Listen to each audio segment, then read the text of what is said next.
Bernie Sanders and your father? Yeah, my father, before he passed away, told me, he's like, Bernie Sanders is just taking all this money to raise money for his retirement. And, we're talking with Brooks, and Brooks agrees. And it's because they get to keep, what did he say? Brooks said 15% of all ad money.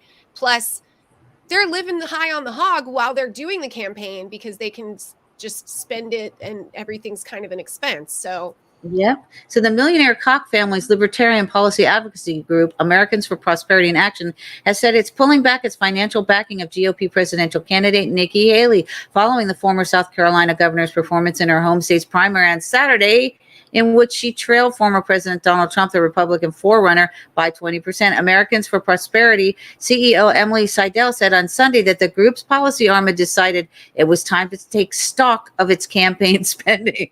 Mr. Seidel, in an email to AFP Action staff, said the group would now turn its attention to competitive Senate and House races. She has made it clear she will continue to fight, and we will wholeheartedly support her in this effort, Ms. Seidel said of Ms. Haley. But given the challenges in the primary states ahead, we don't believe any outside group can make a material difference to widen her path to victory.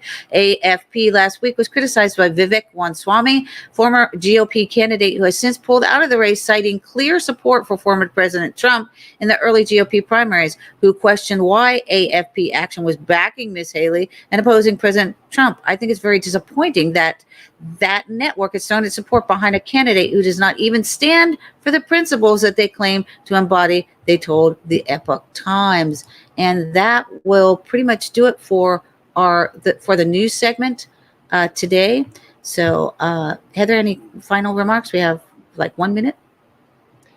I think Trump, he does elicit extreme feelings in people, but when you look at the media, that actually solidifies your support, right? So he's straightforward and to the point, and it really does upset some people, but it gives people that the people that aren't triggered by what he says, they can accept it or believe it, then they're going to be very strong supporters. So I think he's going to continue to have very strong support throughout this campaign. It's just going to continue. Now, I did want to mention before I get to the guest portion of our guest narrative that Simona Papadopoulos won't be making it today, even though she's in the guest promo. She had food poisoning, but we're going to have Trevor Fitzgibbons, who is PR for Assange, for Snowden, and Chelsea Manning. He's going to fill in for her. And so that's going to do it for the news portion of our show.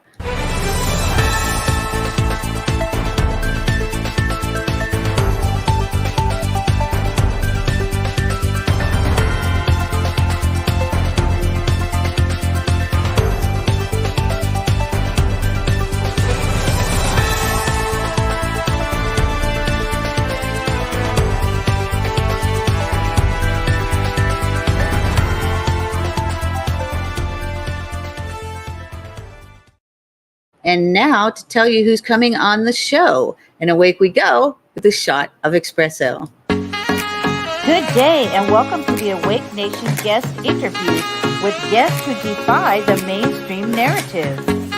Grab a cup of coffee while our guests brew the news for you. The Awake Nation, the truth with a shot of espresso. The Mockingbird Media controls the narrative. We help you determine what is real and what is not. Global conspiracy with key players at the highest levels of power. It reaches into the lives of every man, woman, and child on this planet.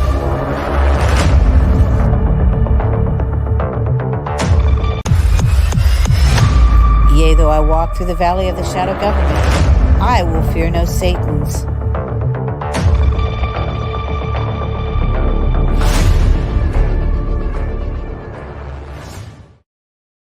Tuesday, February 27, 2024, our guests are Christi Tasker. Christi Tasker is an award-winning technologist, international business consultant, designer, manufacturer, artisan. She designs and sells fashion, jewelry, home decor, and fabrics. Christi is also an investigative journalist based in Miami who travels globally to discover truth. She's an investigative journalist for the Awake Nation. You can find her at ChristiTasker.com PSSRocks.com, PatriotsPerspective.com, and Christi Tasker for Miami.com.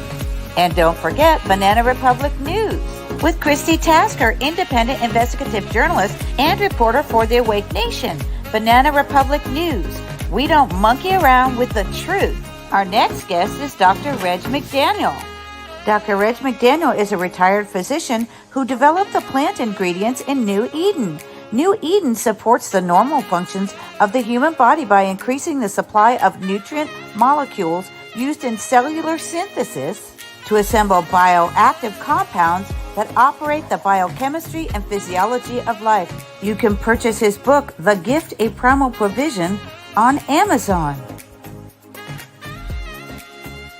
Our next guest is Simona Magiante Papadopoulos. Simona is an attorney, investigative journalist, actress, artist, model, and fashion designer. She is the creator of the Agape fashion line. She was a former legal advisor for the Presidency Office of the European Parliament. She also worked for the London Center of International Law Practice. She is the wife of George Papadopoulos. This is Simona Mangiante, Italian-American journalist, former legal advisor at European Parliament and wife of George Papadopoulos. I recently had the privilege to catch for an interview Ukrainian politician Andriy Derkash. The world media became aware of Derkash after a series of high-profile corruption revelations concerning Joe Biden's activity as U.S. Vice President from 2014 to 2017. The Derkash tapes were the first audio recordings of phone conversation between Biden and Poroshenko. Derkash also proved Hillary Clinton's interference in 2016 presidential election through the democratic-created National Anti-Corruption Bureau of Ukraine, NABU. He investigated so-called demo corruption, which caught Rudy Giuliani's attention, with whom he planned to consolidate intergovernmental investigations. Derkash's fate remained unknown for a long time after the US and Ukrainian authorities tightened up his prosecution. For almost 2 years, Derkash was not involved in public activities and was focused instead on researching and analyzing new evidence of international corruption, including those related to the Biden family's involvement in Ukraine. Our team managed to contact Derkash and record this interview. According to Andriy Derkash, the sensational facts presented in this interview with American media may lead to Biden impeachment.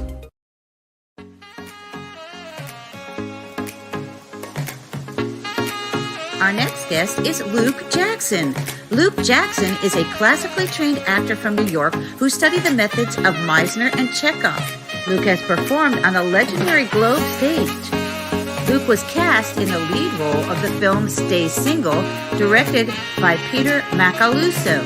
Luke began researching after 9/11, and after confirmation that adrenochrome was real, he left Hollywood and began writing Confessions of a Conspiracy Theorist, due to be published in March or April of 2024. Don't forget to subscribe to The Dark Outpost at darkoutpost.tv. There you will find exclusive content, interviews, documentaries, and intel not found anywhere else. You can find us on Rumble at the David Zublik channel and watch us live at theawakenation.com. Falling down the rabbit hole can hurt. Ow, ow, ow, ow, ow. Ow, that's gonna hurt. We will provide the researchers and whistleblowers. Your mission is to discern the truth from the MSN lies.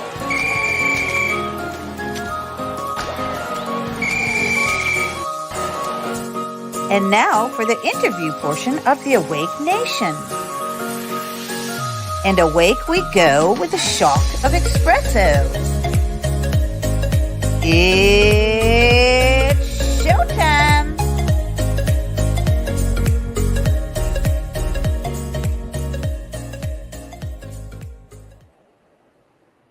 And we are back. And joining us right now is the illustrious Christi Tasker. Hey, Christi. Hello, ladies. It's wonderful to see you, Heather. Good to see you too. How are you? I'm great. Just, keeping up with the Banana Republic we call Miami. Right. Actually, Heather too is a writer too. She might be interested in assisting with the Banana Republic news too. Oh yeah. Well, listen, anyone is welcome. I've told everyone, I've told citizens of all kinds, if they're a writer at all and they know anything, Banana Republic News is the place for you. We don't strike anything that you want to say.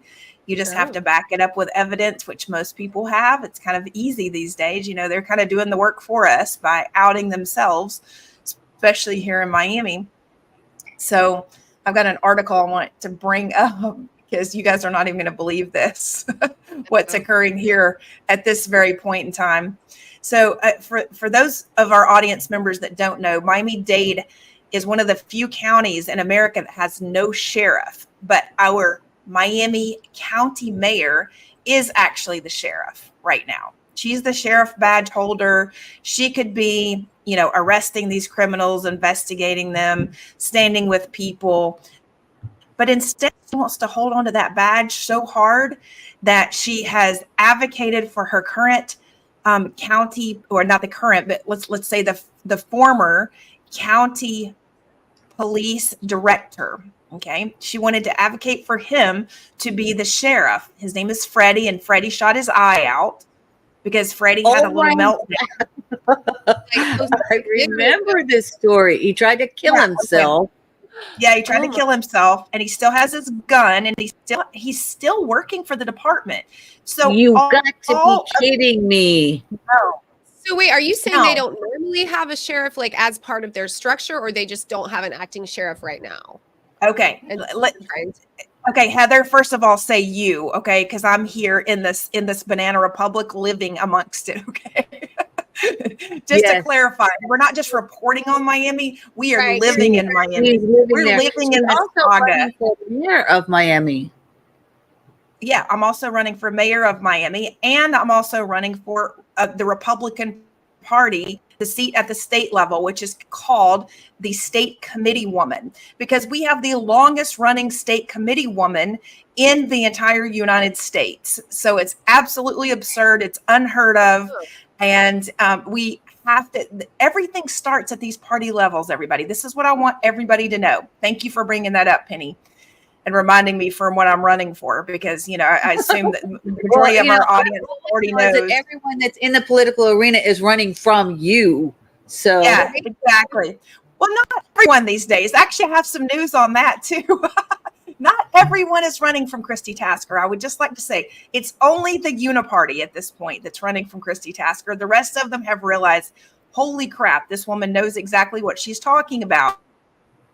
And we must get her elected. We must get her in. We must make sure that things happen. So this week, I was actually nominated to the Code Enforcement Board, because we have an entire board of people that don't like to show up. But yet we have a Code Enforcement Department that loves issuing citations. Because where does the government make money? Issuing citations to homeowners. Yeah. Then the homeowners show up in front of the Code Enforcement Board, and there's no board members. Oh my gosh. So they don't have trouble showing up to issue the citations, but just not for the just the board members have trouble showing up, because the board members, the majority of the board members, number one, either do not live in the city of Miami, they're not city voters at all. So obviously if they don't live here, they can't vote here.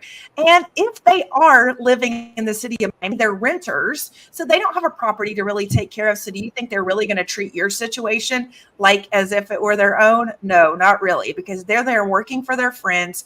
So I was nominated last week by Damian Pardo. That is the commissioner that I ran against. He won the seat, but he was gracious enough to nominate me for the Code Enforcement Board, where and I'll post the clip later because this is hilarious. Joe Carollo turned around and he says, I would like to, Damian Pardo, it was an announcement made by Tricky Vicky, the city attorney. She says, Damian Pardo would like to nominate Christi Tasker for the Code Enforcement Board. You should have seen the look on the entire day. Joe Carollo says, what? Tasker? Christi Tasker? and they were like, yes. And so Miami Herald was sitting right in front of me. Yeah, so Miami Herald was sitting right in front of me. They turned around and they said, really? You? Congratulations. And they're like, will you share information with us? Like, will you send us, if there's anything we need to cover? Great. Absolutely. I sure will. Thank you very much. And guess what? If nobody else shows up, guess what? I'll take it to the interview. I'll interview the people who have gotten the code violations in the parking lot to hear their stories. And that's if the other board members don't show up, and that's if it's legal, because we still don't really know what's legal or not. Okay. All we know is that I can't speak to any of the other commissioners about any other code enforcement violations. And keep in mind here, the entire city is pretty much in court with Joe Carollo for code enforcement violations against a small business owner, the Fullers. So, but the difference is, what's really interesting is I have an interview coming up with Mark Sarnoff. Mark Sarnoff is the attorney for Joe Carollo. And conveniently, Mark Sarnoff is also a lobbyist for this billboard issue that's coming about. But Mark Sarnoff tells me that there's been absolutely no transactional financial documents that has come out in court for Joe Carollo's case. So how did we get to a $63.5 million judgment, which would be the largest in history, I'm pretty sure, I think Mark said that the judgment prior was either like 12,000 or 20,000. That's where I have to go back and actually look at my notes. Wow. But it was absolutely absurd. He said that the plaintiff's attorney actually lied to the jury, stating that the largest in history was like 26,000 or something of that nature, but it was nowhere near that. So there was a lie that was actually told to the jury, which is completely illegal, and that should call for a mistrial in most cases. And then he also confirmed with me that he was not permitted to cross-examine some of the witnesses that were put on the stand, and he was not allowed to introduce new witnesses. The judge in the case is a Black judge. The two plaintiff and the defendant were both Latin Americans, Cubans. And the judge was constantly going to the jury, making it out like this was a racial issue. And he was a judge, and the jury was, part Black, is my understanding. So there we have that particular story. But there's one that I want to share with you guys that I'm going to bring up, because back to the sheriff's thing. Because keep in mind, the sheriff is supposed to stand with the people. Okay. So this is what I always tell people. You have the sheriff. There's a constitutional sheriff. He's supposed to know the Constitution backwards, front, sideways. Okay. Then you have the police, Police. Police is police. Police or POIN.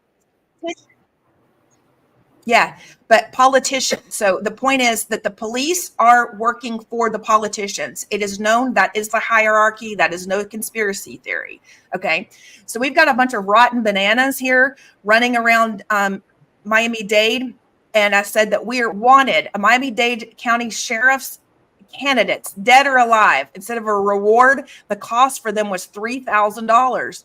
We are the only county and city where Miami police officers that operate the City of Miami Police Department social media sites form an organization called Police Jobs LLC, and they are the promoter of an Only in Dade, which is a media outlet, sponsoring a Miami Sheriff Candidates Forum.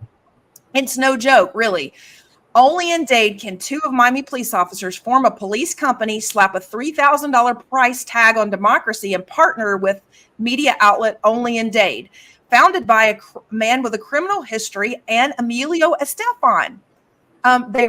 They're running a debate for the long-awaited constitutional sheriff at the Miami Improv Club and Dinner Theater. Wow. That's where they were going to hold this, okay? But really, this is happening, and a bunch of the rotten bananas are attracting a lot of flies. So former Miami Police Chief Art Acevedo and Ruben De La Rua, the candidate that is running for sheriff that went viral, if you guys remember, on the alien, Miami aliens video. Yes. His son is holding his dad on the phone, and he's saying he can't talk about it. He can't talk about it. Well, that is Mr. De La Rua.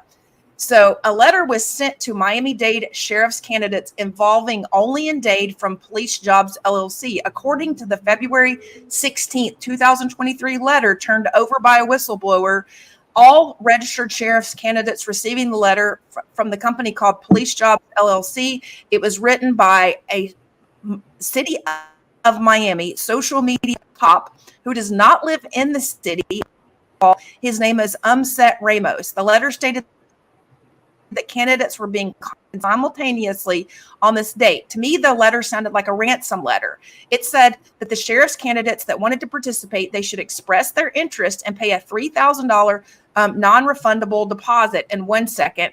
And then later the letter said a $1,000 refundable deposit was due within 5 days. The 5-day marker assumes that all candidates actually opened and read the email where the letter was attached the day that they received it. So in other words, like if they would have waited a day to read their emails, it could have been, they only had 4 days to, cough up their $1,000. Candidates were to pay the $1,000 deposit. It was more than, and this was sent, if more than 7 of the 13 candidates wanted to participate, a poll would be featured in Only in Dade social media outlets. Only in Dade claims to have more than 1.4 million followers. Okay. The deposit from all, by the way, I don't think as a technologist, I go on and explain in this post why this is fake news, by the way, why the account is fake. So if you're interested in why the Only in Dade account is fake, go to this letter. You're going to see it at the bottom because we're not going to have time to go through it here. But the deposit from all of our Miami County Sheriff's candidates were due before any promotion by Police Jobs LLC, and the co-founder and their registered agent, again, another person that works for City of Miami Police Department named Nicholas Perez, on his personal channel called Nick Off Duty. Okay. Mr. Perez has been the City of Miami social media police officer since the social media department was formed in 2016. Here's just one example of these officers actually utilizing their own faces on our social media. GNRN. Believe it or not, that's some lingo that's going around online that people are using to communicate with underage minors. Recently came across some information online that we thought we'd share with you guys. I'm about to give you 4 more acronyms that you can look for in your children's conversations online, they have phones, tablets, gaming. So anywhere they can send a message, there's 4 more acronyms that you should look for. LMIRL, let's meet in real life. Obviously, I don't have on this one. NP for NP, naked picture for naked picture. TDTM, talk dirty to me. GNOC, get naked on camera. So parents, it's something to look out for, and it's also important that you have a conversation with your kids and let them know, hey, if you start receiving messages like this, you should probably contact authorities immediately. Wow. So that is I selected that on purpose because I wanted to make sure that people realize that this is, the information that they're giving on the social media channels is mostly very good. It's just that they're utilizing their own likeness on the city channels, and then they're turning around going to their off-duty channels, and then they're creating a company called Police Jobs LLC. So that can be very confusing to people who don't understand where the boundaries are, within all of this. Profit. So obviously that's a conflict. Yeah, that is correct. So what I did is I dove a little deeper into the ransom letter and looked at the social media followers, the number of social media followers that they all claim to have, balanced by the amount of engagement that they have on their channels. And it just was not weighing up in general. So they then sent a letter, and second letter came out. Evidently they didn't get the amount of attention that they thought they were going to get from the candidates, because this entire process, because they are partnered with a known criminal, it's a little iffy, as if they would actually be able to, the police officers should be able to participate anyway because of their code of ethics. So, and then the other thing that I wanted to bring to the public's attention is Emilio Estefan is behind the Only in Dade media outlet as a whole, which I thought was very odd considering he is also featured on our City of Miami channels as a Miami icon, and he was just there just a couple of weeks ago. Miami Herald also supports them as influencers. So the Miami Herald obviously didn't really dig into the balance of algorithms, saying that you have 1.4 million followers, but yet you're only getting about 2,000 people that are commenting or even liking your channels as a whole. For instance, Billy Corbin has a lot less followers, but he gets more engagement because his channels are most likely authentic. So one of the statements that we're not talking about, Christy, you're not talking about the Cuban musician, right? Gloria I am. Yes, I'm talking about Emilio Estefan and Gloria Estefan. Yes. So is this, okay, so excuse me, because I am a little ignorant on Miami politics. So this is the well-known criminal you're talking about? You said there's no. The well-known criminal. Okay, so the well-known criminal is a man. His name is Lenny Carter. Okay, this is him here.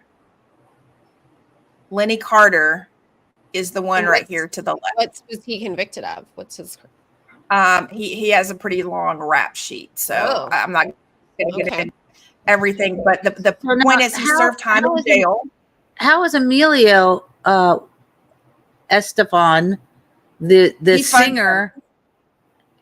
He funds the criminals. He funds Holly and Dade. Okay. He funds Holly and Dade. Okay. Wow. So the real question is, who is funding the police officers that we're going to partner with Only and Dade? And police officers are not supposed to be doing business with known criminals. Right. That's logical. Yeah. All right. So I did reach out to the sheriff's and asked them for comment. I also reached out to Art Acevedo. So when I got this comment back from, well, first of all, I got a comment from Art Acevedo. So let me read his first. What was that comment? His comment was, let's go to, here's his criminal history here. Because, again, I don't like to say things, and just go through it. But the point is, assault of a person, burglary, assault with a robbery with a deadly weapon. I mean, he's got a rap sheet. I mean, I'm telling you, he's got a rap sheet. So that seems like the department.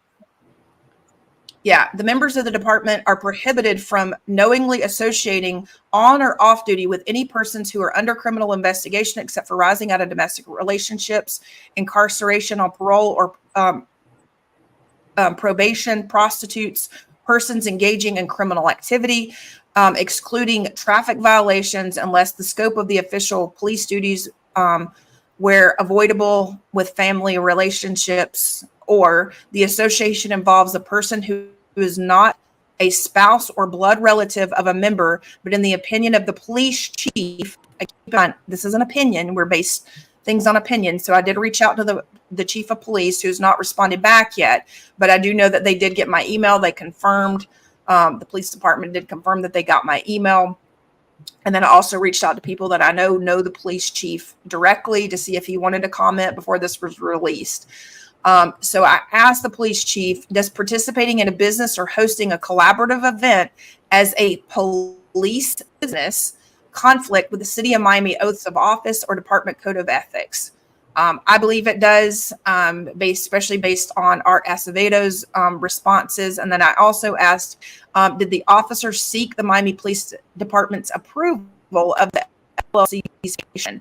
Because it has the name police and the City of Miami also has the name police. See, what we have to really understand is our governments are operating as businesses as well. They're not operating as governments. They're operating as businesses. They actually have a government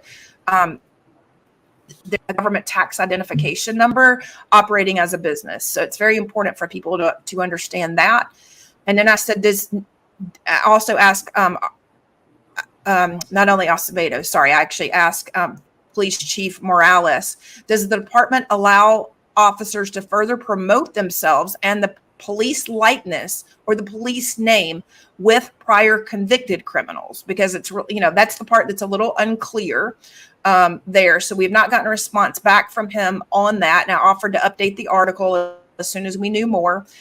So all of the information regarding the known criminal, Leonardo Lastre. By the way, a lot of people in Miami, they go by 2 or 3 different names to try to hide things from the public as a whole. So I'm going to read to you. Art Acevedo said, there should be no price tag on democracy. I've never heard of paying to participate in democracy. That was former police chief Art Acevedo, who also said that the city of Miami is run by the Cuban mafia.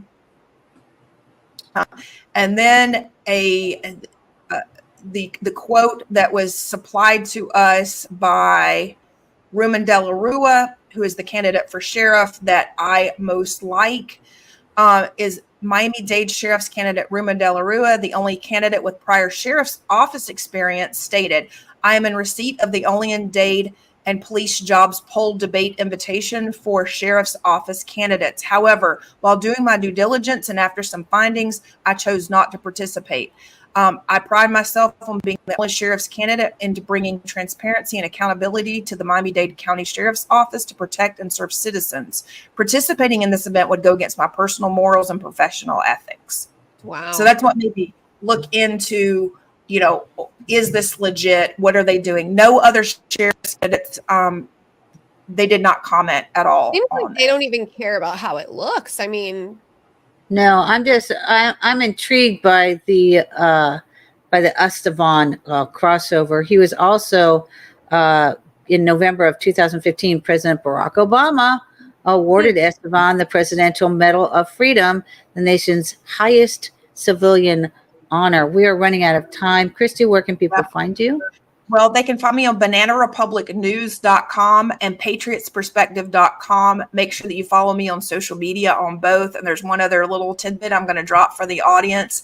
For those of you who are thinking that Michael Flynn and Mike Lindell and President Trump are all against each other and they're on different sides, they're going to be hosting an event here in Miami all together on March the 11th. Yes, and you are how far from Mar-a-Lago? I'm about an hour from Mar-a-Lago and about 20 minutes from Trump Doral. Yes, and so I didn't play your intro. I would play it right now, but it says, and now welcome Christi Tasker, and everyone would be confused, Christi Tasker, for Banana Republic News. Where can they find Banana Republic News? BananaRepublicNews.com. You can sign up for free. So make sure that you do go sign up, BananaRepublicNews.com.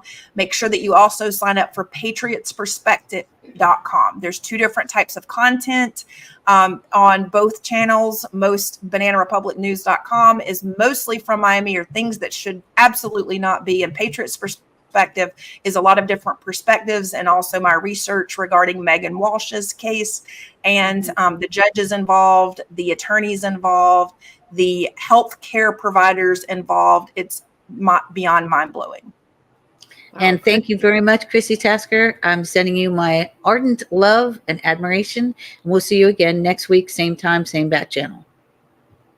Thank you. Bye, Christy.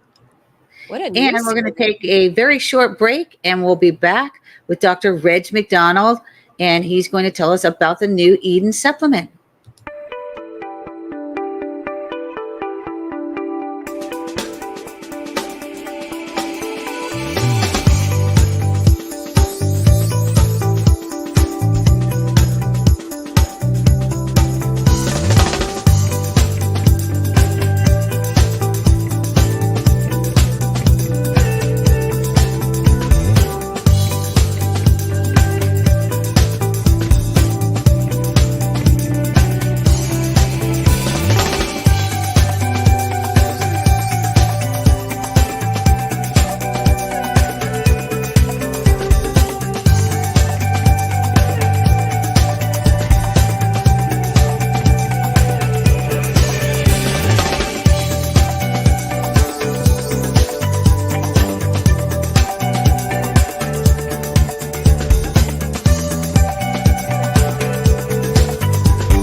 And we are back with Heather Day. She's subbing in for Dave Zublik, who is in the hospital with his wife, who's getting knee surgery. So again, our prayers go out to the Zublik family for a successful operation and a safe restoration. And now we're bringing in Dr. Reg McDaniel. Dr. Reg, how are you?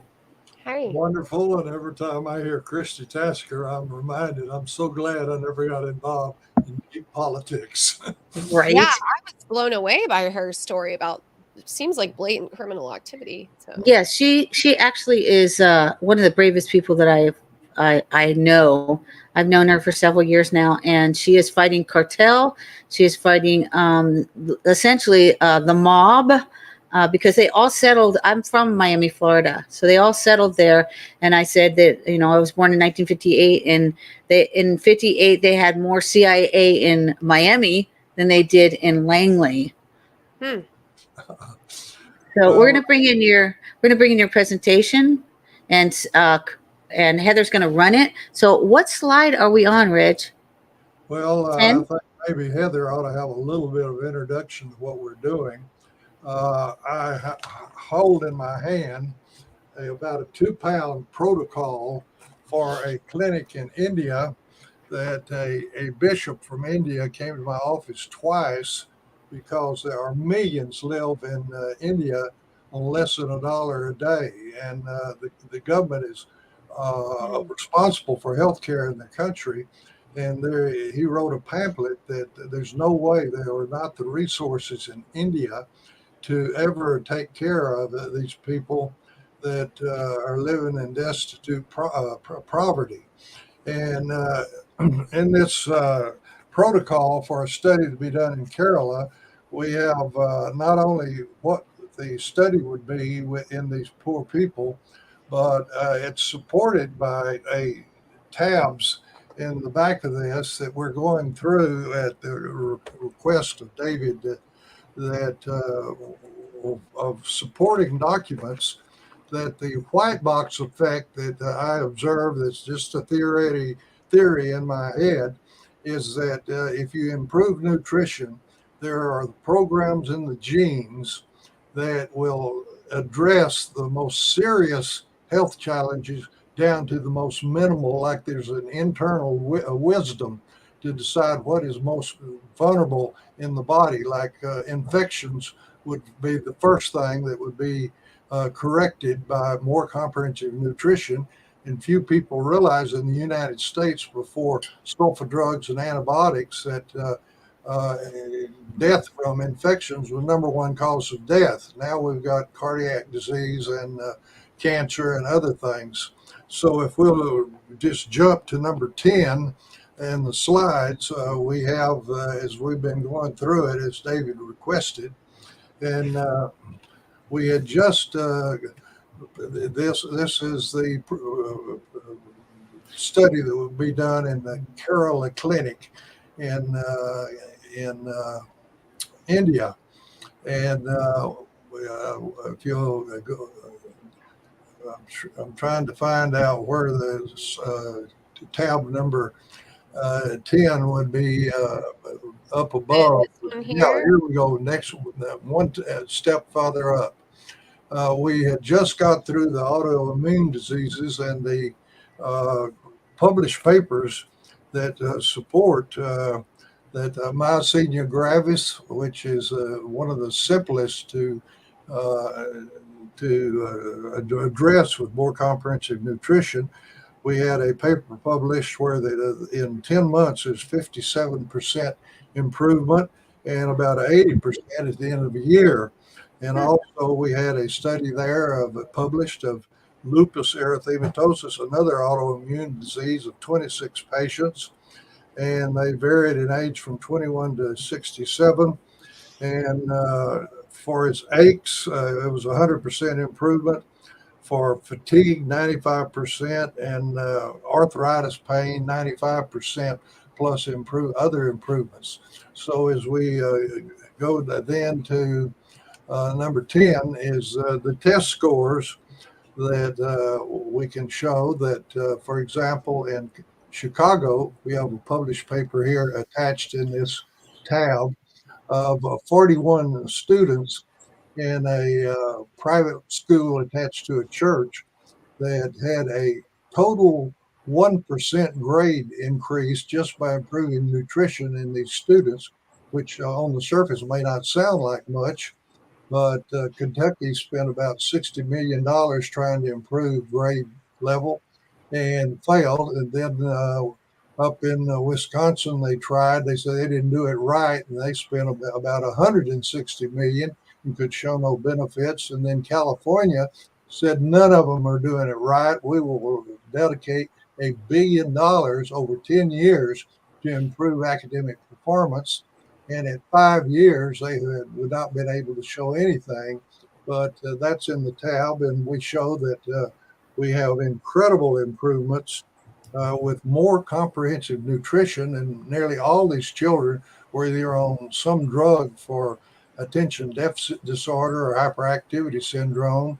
And by the end of the semester, 75% of them were off drugs and performing well. Then if we go to the number 11, which is the next slide, we had broad antiviral activity because this research with $20 million raised by the Carrington Laboratories that was now closed, but was about 10 miles from my office. They had 7 patients from 7 different states that drank their aloe vera leaf gel beverage, and they sent notes to the owner of the company that thought you'd want to know that I got off my deathbed for this disease of unknown cause and no treatment. This was in 84, 85 at the peak of the panic over the AIDS epidemic. And so I was brought on board as a physician to do a pilot study. And in the first 15 patients that were professionally observed by me, they improved 72% in 90 days, taking the active ingredient from the aloe vera leaf gel.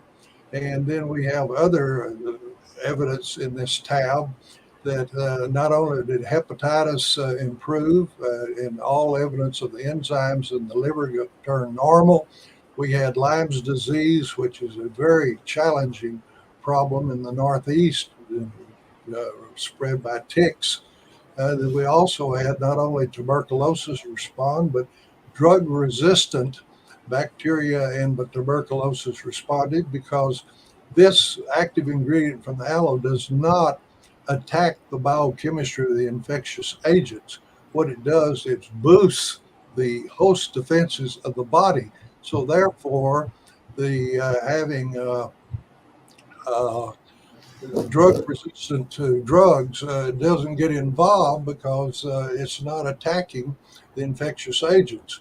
We also have in here communications when they had the SARS epidemic in Hong Kong, and physicians called me by the telephone wanting me to come over and bring cases of this new dietary supplement because they had elderly and very young patients with SARS so bad they thought they would die in ICU in about 5 days.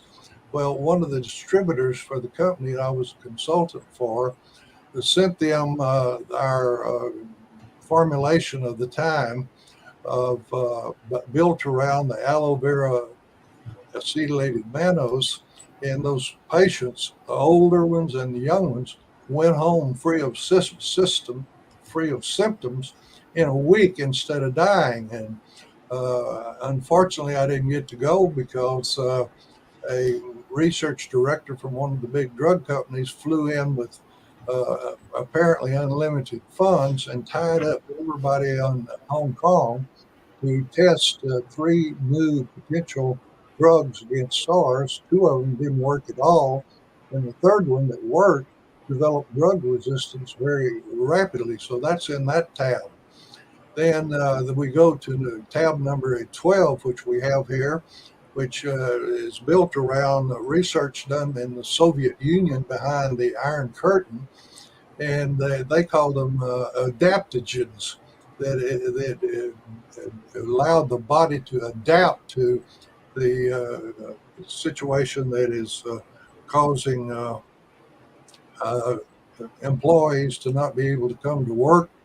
And this publication is there to support what we outlined in the first part of this series. This is the third part of it, that we would sit down with these very poor people in India, and with a laptop computer enter their review of systems and all their problems, and then follow them by just adding the dietary supplements.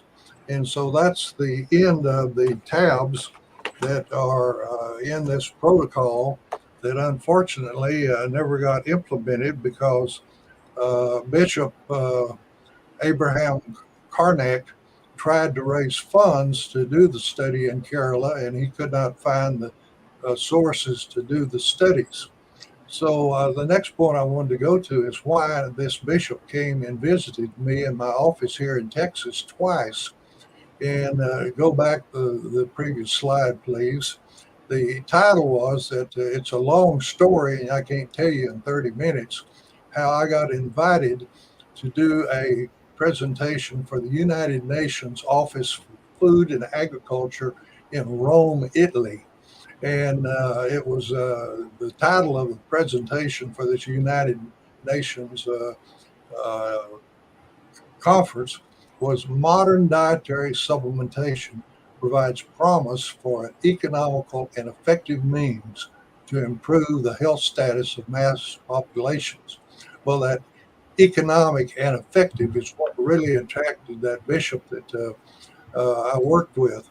And just beneath that is the fact that Anatomica was a journal, just the whole journal was dedicated to glyconutrition in this publication.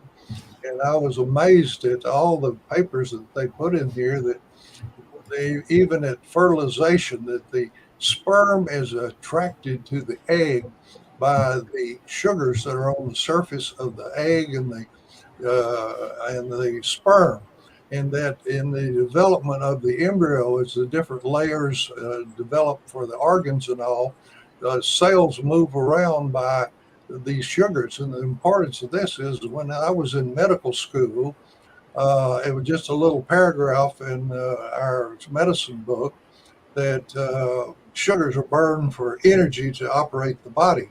Well, we're finding out now that on the surface of the cells, a lot of the things that are present, like our blood types, are these sugars on the surface of the membrane of the cells, and that this is a very important thing.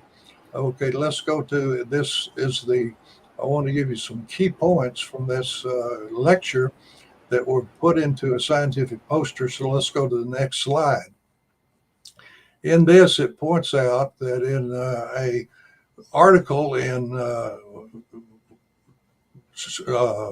Biochemistry of 1985, the authors, Drs. Kornfeld and Kornfeld, a husband and wife team, described this assembly line that is present in every cell of the body, and that the DNA in our chromosomes, the 46 chromosomes that are in 23 pairs, depending on which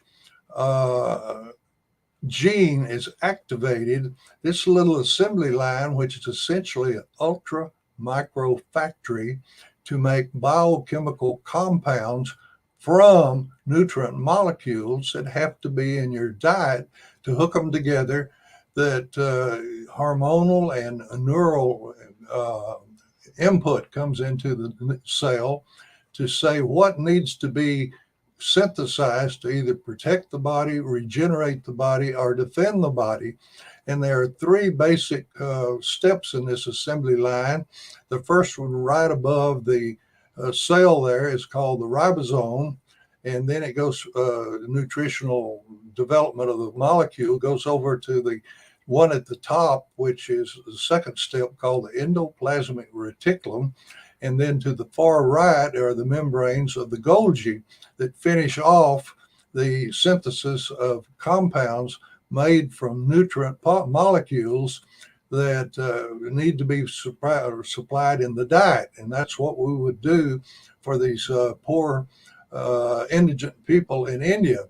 Now, in the middle is the biochemistry that's very important, because the active ingredient that was found to be responsible for the reason that aloe leaf gel had been used for over 5,000 years in folk medicine is that the active ingredient is acetylated mannose. And what you see in the center is the biochemistry that occurs as you go around this circle of this assembly line. You build up the final acetylated mannoses. It takes 9 of them in the endoplasmic reticulum to make a domain on the surface of all cells. All trillions of cells have this domain made from this active ingredient in the aloe, which has incredible health supporting properties. And that's all the tabs that we had went through in this protocol to give evidence of why the so-called white box effect, which started with a dentist in a state just east of us, Arkansas. I'm blocking on that for a minute. That is like there's an internal wisdom to. We finally had about 10 or 15 patients over a decade that the most life-threatening condition would be the first thing that this process makes molecules or compounds to correct to bring to the normal zone. And this is a ultra micro factory inside of every cell. And depending on which of the genes, which we were told there are at least 30,000 in the chains of amino acids. And I might add that the model of the cell there is what you can see under a light microscope, but the steps in the assembly line are electron microscopy with special stains up to 100,000 magnification. But this process here is incredible because the DNA code can take compounds and elements in nature that have absolutely no properties of life. And through this little assembly line, the process of life develops in the animal kingdom. And this is part of what we presented for the United Nations. Now, the next slide of this is something that when I was in undergraduate school in biochemistry and also biochemistry in medical school and even in residency, I did not understand.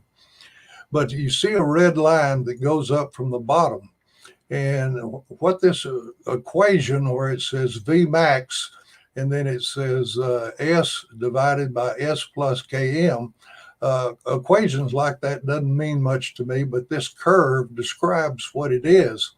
And I think that you can understand this, which I finally understood getting involved in nutrition. Now, the vertical is the products produced by that assembly line I just showed you when the gene is activated. And when you see down there at the bottom a little A and B and then C, if it takes A nutrients plus B nutrients to make the C compound, the little one there stands for the concentration of these nutrients in nature.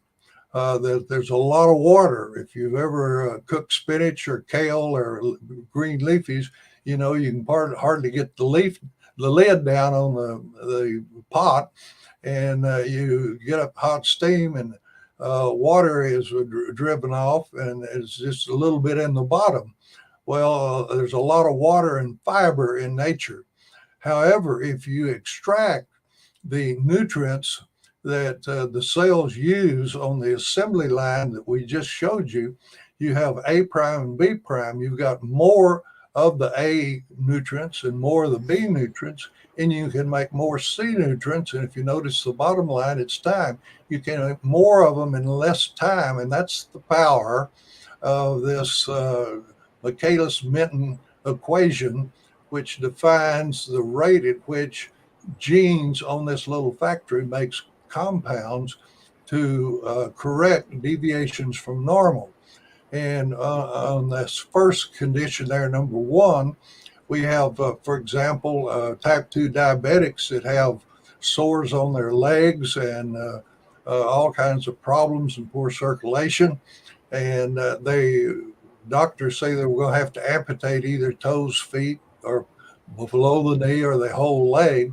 However, we have found that if you provide the dietary supplements, like in conditions 2, those sores heal and the circulation is restored, and the blackish dark extremity that looked like it will die becomes pink and viable. And so this is what I say, some of these mathematicians look at any type of assembly line and they wanted to find some the productivity of it and how it works.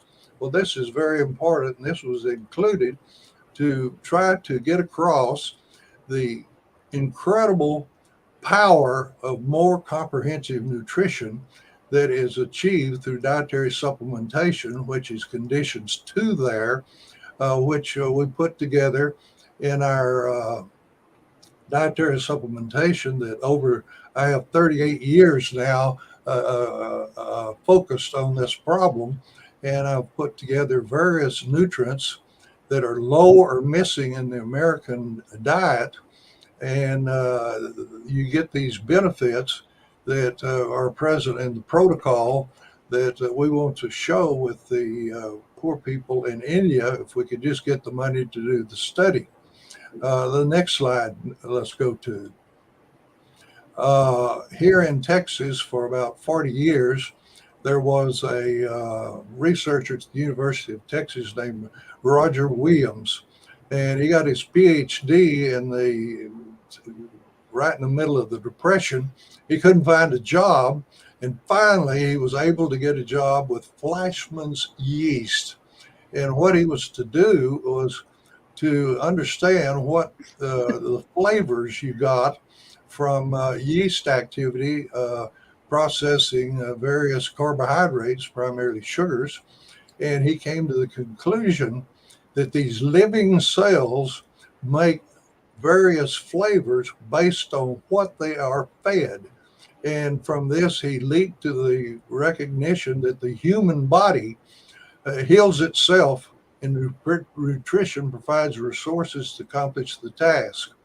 Well, I'm here in Texas, and actually I was at a university, Southwestern, only about 30 miles north of where he had all his work was being done, and never heard of him until I got involved in this nutrition research in 1985, as I say, 38 years ago. I can add to this as saying that not only does the human body heal itself, but the human body works, it functions. All the different organ systems are dependent upon the nutrients provided in the diet. And that's why we have developed this New Eden, which is built around the active ingredient that I was showing you that is the molecule made in the aloe leaf gel, which we added to, for example, Americans do not tend to eat cruciferous vegetables. And you can't threaten a child enough to get them to eat them because they have a little bite. We're talking about broccoli, Brussels sprouts, cauliflower, kale, radishes, turnips. They have a little bite because they have a sulfa molecule attached to them that gives this bite. And that molecule is very active in binding toxins that our cells make in metabolism, but more in part, probably in this modern era, is that there are toxins in the air that are volatilized that you may not can smell, or either you can smell them, but if you can smell something, it's being absorbed in the lungs into the serum and carried and stored in the fat stores.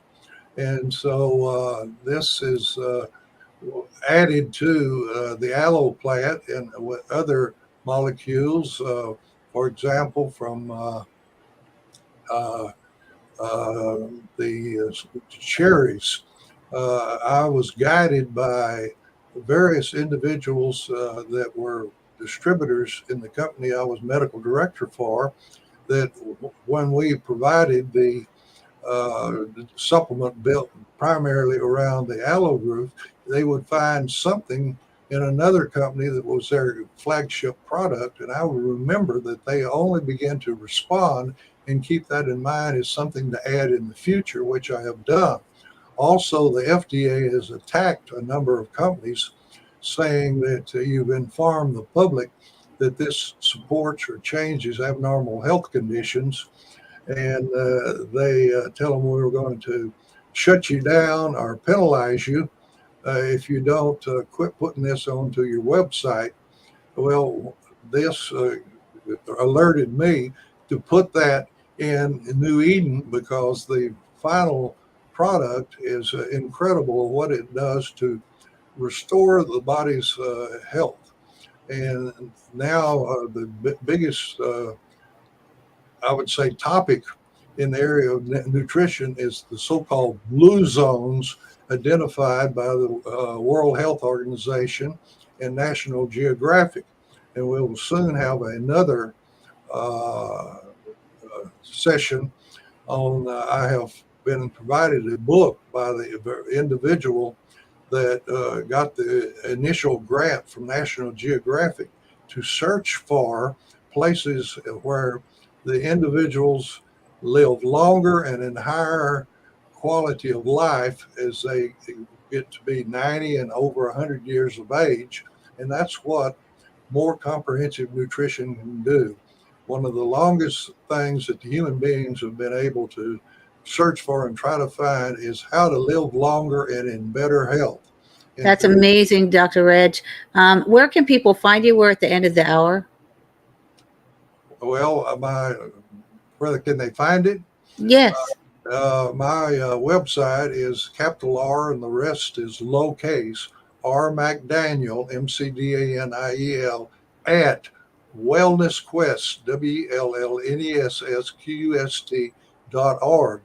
And if you're interested in any of these topics that I outlined that are in this protocol, I can by wire send back to you the copies of the papers that I hope that, because there's common denominator in these blue zones, that first you have more comprehensive nutrition, you must have exercise, and then you start looking at lifestyles, avoiding things like smoking, excess alcohol, and exchanging body fluids with other people. And, excellent. Well, Reg, I'm sorry we're out of time right now, but we will see you again in 2 weeks. And thank you so very much for all of the education that you're providing to our audience and for the extraordinary work that you're doing. We really appreciate it. Well, thank you. And the main thing is that you don't have to move to the blue zones. You can implement into your life the common denominators of these blue zones and have health at a lower cost and safely by more comprehensive nutrition. Thank you so very much. We will see you again in 2 weeks, Doctor. Thank you. Thank you. And with that, we're going to take a very short break. And we have had another turn in our guests right now. It's just like a free-for-all today. Woo! Right? So we are actually going to have a J6 defendant and congressional candidate for Texas, CD19 Ryan Zink, and then also Joshua James. And he is a constitutional sheriff. So we'll be right back.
And we are back. I'm back with Heather Day. This is the Awake Nation, and we're going to be bringing in Ryan Zink and Joshua James.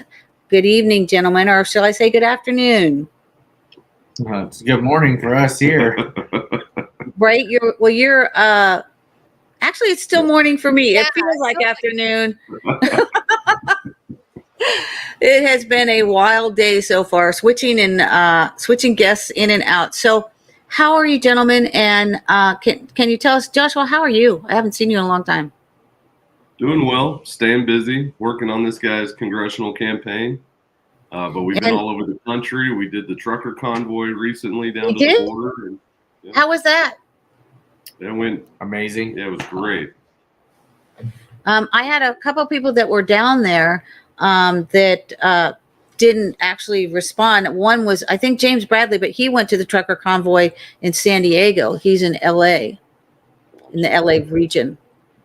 Yeah, and he's also running Virginia Beach down to Quamato, down by Eagle Pass, Texas. What can you tell us about the border? The border is wide open.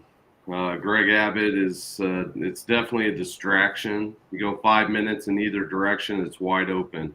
In fact, while we were there, we had to fight with the Democrat sheriff and police chief in Eagle Pass to even get down to the gate when the governors were down there.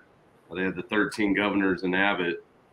And while we were down there at the front gate, the guard was literally stopping traffic on the bridge behind us at the port of entry, allowing the illegal immigrants to walk across. It's a joke.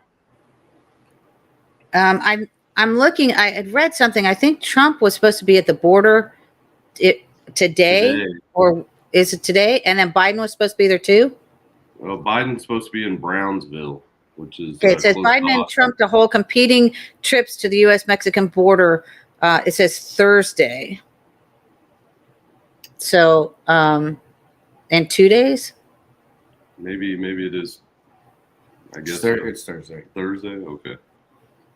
Too many dates, too many things. Well, Trump will probably hide behind some, wall, and then Biden will just this Thursday. So this article was February 26th. So it says President Joe Biden will make a rare visit to the U.S.-Mexican border Thursday, the same day former President Donald Trump is also expected to visit the southern border. Biden will travel to Brownsville, Texas, to meet U.S. Border Patrol agents, law enforcement officials, and local leaders. And he's going to discuss the urgent need to pass the Senate bipartisan border security agreement. What are your thoughts on what the Biden administration has done in regards to the border?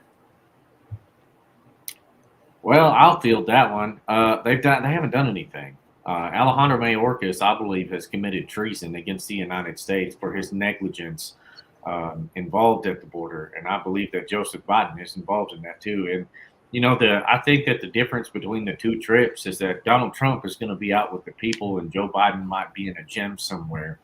The only reason that I feel like the Biden campaign Ryan, he's not going to be in a gym somewhere. He's going to be in an ice cream parlor looking for some mint chocolate chip ice cream. I think, that's probably true, but I think the only reason that the trip is going to be capable is because there's a Depends factory just on the other side of Mexico. Right, because it depends. And it just whenever you do the two comparisons, I think this was a great opportunity for everybody to go in the state of Texas and look for themselves. What a better guy to get behind. I've endorsed two candidates in my congressional run. The first candidate that I endorse every time is Jesus Christ. I think that a nation without him will never fail or will never succeed. And that's the only candidate that we can fully get behind and know that our nation will change for good. And the second is Donald J. Trump. And then a couple of local guys, Wade Cowan, Mr. Avila out of, District 23 in Texas that's running for Congress, a few others. And Victor is on our show he's on Mondays. So we have like a triple shot of truth on Mondays regarding the border. We also have J.J. Carroll, who wrote Invaded Intentional Destruction of the United States. What are your thoughts on this current presidential election and of all of the litigation, flurry of litigation, which I believe is actually concocted to bankrupt Trump so that he can't put that funding into his campaign. And then I also want to ask you, so that I have several questions that I'm throwing at you, I know.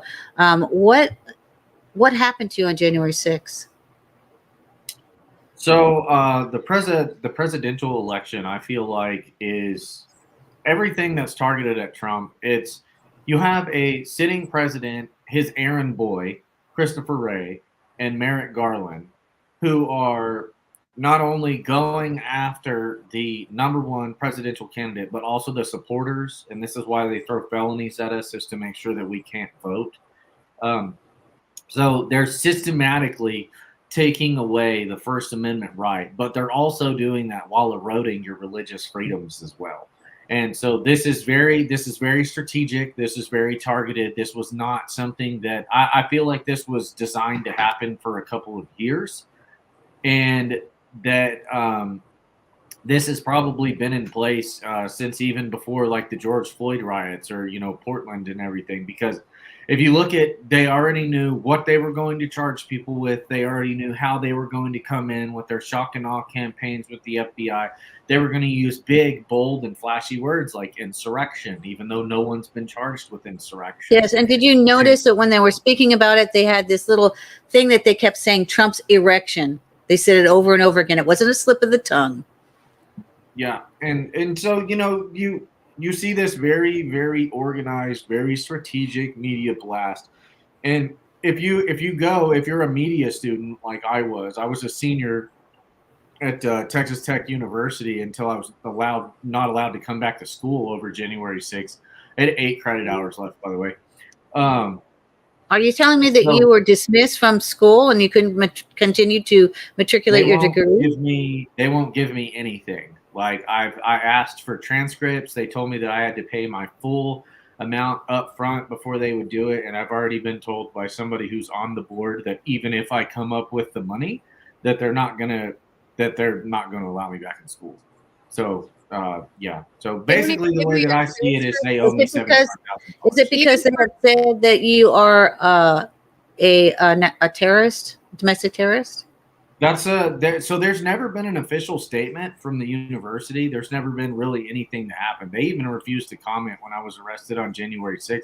This is all from people in the community here that are on these boards and stuff that know and support me, that are telling me that, like the decision's already been made. So if they'd like to send a counter offer, if they'd like, to say like, hey, we're going to give you all of your money back if, you want to go graduate somewhere else, that'd be fine, because I can think of, a couple of other schools that even have more prestigious media programs than. They won't even give you your transcripts of the classes you completed so you can transfer? Nope. So, but we'll see what happens with it. I'm less concerned about that than I am for the overthrow of our nation by this communist regime that we're currently living under. So when it comes to me on J6, just for brevity, I'm gonna take this down a couple of notches from the way I usually tell it. But the essentials that I feel like people need to know is that I was not a political person. I was arrested at the age of 32.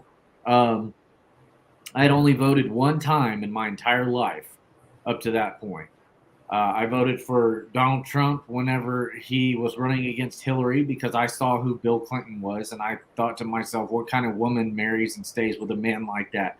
That is legitimately the only reason that I voted for Donald Trump. Didn't care that he was a businessman, didn't care for anything. It was a principles vote for me.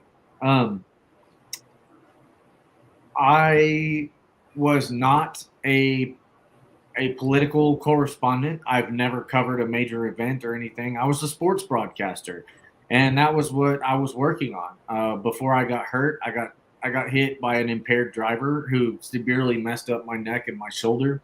And I was in workman's comp for over a year before this. I had to drop from school. I couldn't walk to class. I was so hurt. I had a lot of problems. I was in physical therapy. I was in massage therapy. I was going to all kinds of treatments multiple times a week, and it was just easier for me to stay home. Well, I had a lapse in coverage, and my dad has been in sports medicine for 30 years. 40 years. I don't even remember what year he got into the business as a kinesiologist, but he was able to give me the same treatments that they could do during my lapse in coverage. So I went to Phoenix. Well, my dad had decided that he was going to run for Congress, and it caught me off guard too, because I was like, wait, why? And he had been telling me about, some of the stuff that was there, but I don't care about politics. I'm a sports reporter. Like, it made the difference to me about like why this particular player did this or that. And then going to the tailgates and getting people riled up was the most amazing, fun part of my job. So I decided to go to Washington, D.C. with him after like him pleading with me, like, hey, I need your help on my campaign as he's getting started. And so I used the skills and expertise that I had. I already had a camera, I already had a laptop, editing software, all of that. And we went and we go to January 6th. I don't move the barricades. I speak on January 6th. The barricades are opened up by Capitol police officers. A police officer waves people through. Police officers move the barricades. We make our way up to the East Porch. I videotape a known member of Antifa by the name of Hunter Allen Emke punching and kicking out windows on the United States Capitol. To the right of the Columbus doors. I walk up to a Capitol police officer by the name of Benjamin Fluke after they are nearly attacked by protesters that I'm on video protecting them, saying, leave the police alone. They're just doing their jobs. He's breaking the law. That's not why we came here. That police officer, Benjamin Fluke, instructs me to stay on the porch and take pictures of them and videos of them, of people that attack them or attack the building. And I do that diligently. I leave that day from the porch after working with another police officer, which, by the way, Benjamin Fluke was coached on his testimony because he says that my dad gave him a business card. He did not. The FBI and the prosecutors coached that police officer on what to say in his testimony. So, that's on his soul. He took that oath before God. But after we left there, I thought that we were involved in a police investigation, so I didn't post anything because I wasn't sure what the rules were for Washington, D.C., and if that would allow, something to happen. I saw two forms of violence before I left that day. I saw Hunter Emke kick out windows, and I saw some police and some protesters clashing inside of the doors of the Columbus doors. The 20,000-pound only opened through magnetic ceiling doors in the secure control room that only should have had access by Capitol employees and Capitol police were opened at some point during the morning between 1:30 and 2 o'clock. Those 20,000-pound doors, somebody pushed the button and opened those doors so that people would begin to stream inside of the Capitol. And then I shortly left after I was on the pedestal. So let me clarify with this door. You're saying that whoever opened the doors had to have some kind of special access to allow people in? They or need a key card to get into the room that the door opens from. There is a set secure system in there. These doors would probably survive a tank blast. Right. They are extraordinarily heavy. They are they've been installed for a long time, and they only open by magnetic electronic seal by pushing a button. And it just is like none of what happens on that makes sense. And I didn't even go in the building. I never went inside. I never assaulted anyone. I didn't move any of these impenetrable fortress bike racks that they always say. It just it's ridiculous. But these doors weigh 10 tons. 10 tons. Jeez Louise. So what you're telling me is you cannot just open them. You were cooperating with police. You saw these doors being opened by someone that had to be within the system, but you were convicted of. Yeah, I'm a felon. I'm a felon. I have 2 misdemeanors. Was Was your footage allowed to be used in your defense? I never received my discovery. So I took over 1,000 pictures on January 6th, and the DOJ gave me 27 pictures and a couple of videos to defend myself. Stuff that they hand selected that made me look the worst in the light of what was there. And we filed a motion in court to receive my discovery, which I'm constitutionally afforded the protection to have, and the motion was denied. I'll be happy to send you the transcripts if you guys would like to review them. Oh, I believe you. Yeah.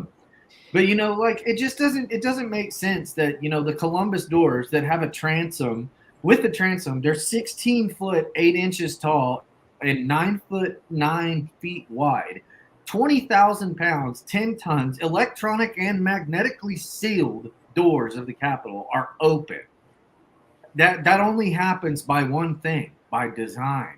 Somebody. But the Antifa guy. Do you know who Dave Summerall is, Ryan? Yeah. Ew, who likes Dave? Ew. I love Dave. I'm just as a matter kidding. of fact. I love Dave. I have his cell Yes. phone number. We talk regularly. Yes, I love Dave. Dave's an amazing individual, and he's the J6 documentarian. He's done. He had access to all of these videos, and at one point, he actually was a co-host for me when David Zublick's power went off. He did 5 hours with me, and I said, "Do you think anyone will notice that you're pretty young?" But there was a show called Bewitched, in which during Bewitched season they replaced the Darrens. So I said, "Do you think anyone will notice that I've replaced the Dave? It's a different Dave." And David is an extraordinary documentarian, and he had this footage, and he asked me at one point, I said, "Why aren't you on Tucker Carlson?" before Tucker got removed. And it was about either a month later or a couple of weeks later, David did go on onto Tucker Carlson, was interviewed. And I think he might have been interviewed twice because he has another documentary, a second documentary out. And I said, "Why aren't you on Tucker?" And then he ended up being on Tucker like 3 or 4 days later. And then Tucker got removed from his entire show because he had been given the January 6th tapes, and he was revealing some of them. And then he got completely summarily removed for a myriad of reasons, one of which I believe was regarding January 6th. It wasn't the sole reason why he was removed. It also had to do with Dominion and lawsuits that were going on. And I think it might have been one of the contingencies for the litigation that Rupert Murdoch acceded to. And then also Rupert Murdoch's girlfriend at the time said that she thought that Tucker Carlson was sent by God. And Rupert is, I believe, not a Christian. He might actually be on the satanic side. And he didn't like that. So he broke up with his girlfriend. And he's like in his 90s, Rupert is. But, in regards to that, do you, so you do know David, and you do know that David has a lot of this footage, which he presented a second documentary saying this is actually really what happened. Have you seen any of his documentaries? I've seen everything that Dave's done. I follow quite religiously, actually. Pretty much everything that happens with January 6th. I work with, I'm actually wearing Trinis's hat today. This is Condemned USA. Right. Do you have access to your footage? And do you think that if he presented your footage, you could appeal? I'm already appealing. I don't care what they do to me. I'm never going to shut up. I will clear my name and prove that the prosecutors are both liars and that the FBI lied. See, I'll give you an example of something that they do right now. So whenever I was arrested, Michael D. Brown, the lead investigator from Washington, D.C., told Zia Faruqi, the Washington, D.C. judge, the Abilene judge, and the Lubbock federal judge, and I'm quoting verbatim here, where it says, "The actions of Mr. Zink led to violent entry into the Capitol, the assault of multiple police officers, and the death of a federal police officer." Oh, wow. I never assaulted anyone, and I'm like 99.9% sure, nearly 100, that I didn't murder a federal police officer. What was their argument that said, first of all, for everybody looking, this is your website, Ryan Zink, yes, for Congress. But so I'm going to scroll through this while we chat. But What was their argument that was supporting that your actions led to this death? Like, what evidence did they actually have? Aiding and abetting, because my Okay. words are scary. My words are scary. That's what it is. It's because I said things in an aggressive way. Did you serve time? They're trying to give me 22 years.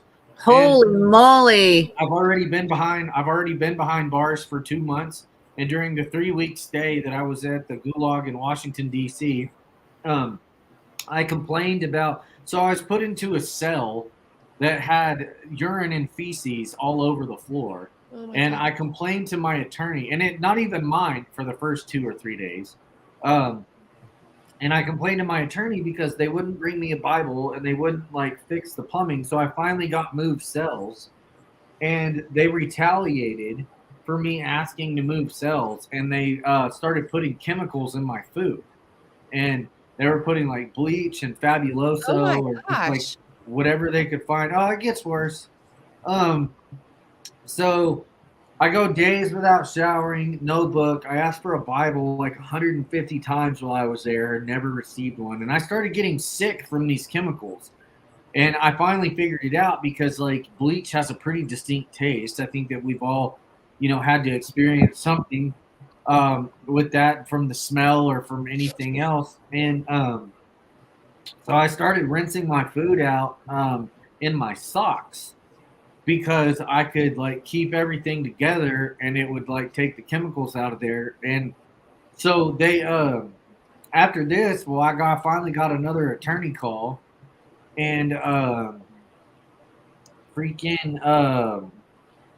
they told me, they're like, okay, we're gonna do a couple of things that I was asking in regards to my case, which is supposed to be a private attorney call, by the way, but a lady or a man stands immediately at the front of your cell, and they listen to your entire attorney conversation so that they know what to tell people. And that's still happening today at that facility, by the way. Can you tell me the name of that facility? It's the jail in D.C. It's like right by the cemetery. I'll have to. Is that where Jake Lang is? Yeah, no, Jake's been moved. He's been moved to a facility in the middle of the night with no one knowing where he is. He's been transferred to a different facility. Right. We're running short on time right now. How can people help you in your quest for your congressional seat?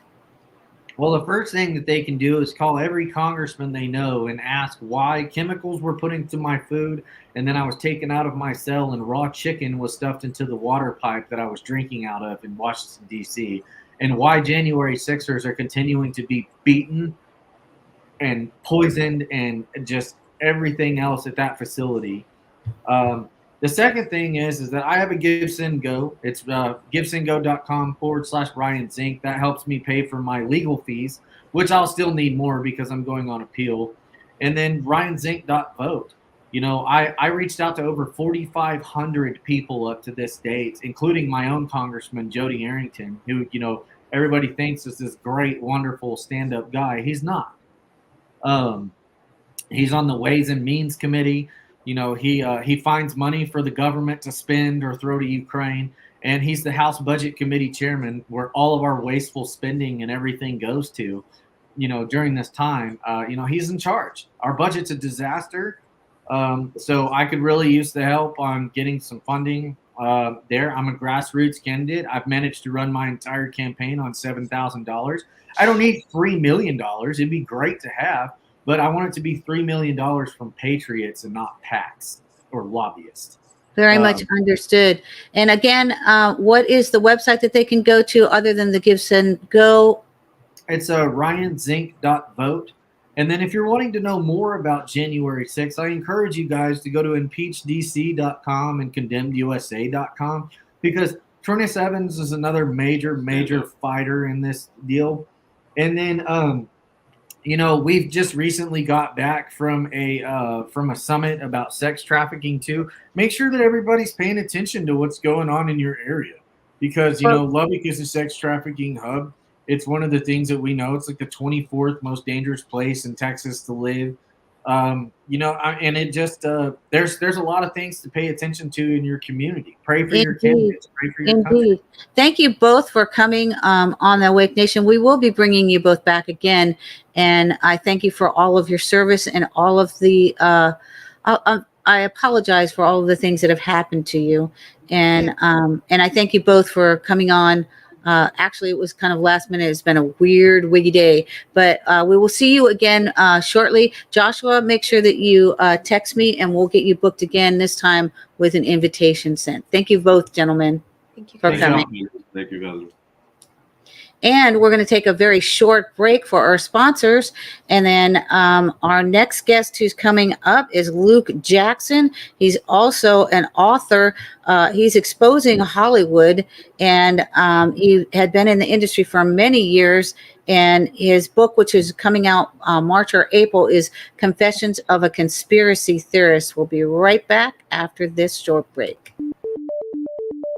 The cell, the most basic building block of all living things. Stem cells constitute one of the greatest discoveries of our time. They're able to duplicate themselves, to become cells of virtually any organ and tissue of the body to which they attach. Through aging, stresses, or injury, organs release a compound that attracts stem cells. The pluripotent stem cells respond to that signal, migrate to that specific part of the body, and become cells of that organ. After the age of 30, our production of stem cells is dramatically reduced. This inhibits our body's ability to repair, renew, or replace damaged cells. The healthy home solution is Stem Active. This plant-based formula is made with natural ingredients that have been proven to increase the amount of circulating stem cells, enabling the body to reach and maintain optimal health. On average, there are 12 million stem cells in circulation in the body at any given time. Our ingredients have been proven to boost the number of stem cells in the body by 40 to 60%. That's an astounding 5 to 7 million additional stem cells, helping your body to rejuvenate and repair itself, improving the organs and systems of your body. It goes beyond healthy aging. It unlocks healthy living. Setting the standard in quality, Stem Active is manufactured in the USA at a facility that has received the most trusted certifications that exist in the world.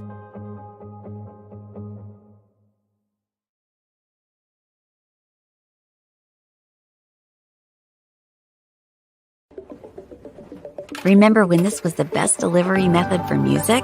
Remember when this was the best delivery method for supplements? Every industry evolves and improves with new breakthroughs in science and technology. Here at Numi, we've used a proprietary technology to solve an issue that's been around since nutritional supplementation began: the problem of absorption. So many of today's supplements are less effective due to their inability to be absorbed naturally by the body.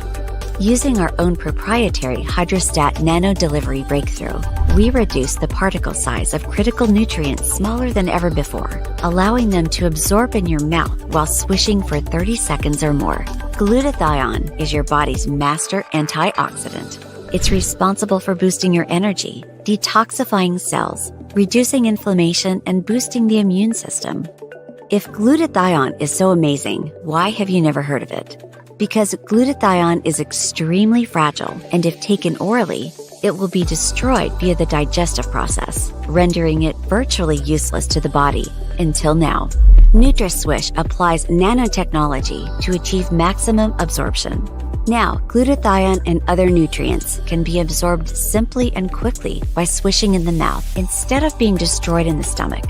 Using this same nanotechnology, we've created the ultimate skincare product, Numi Skin.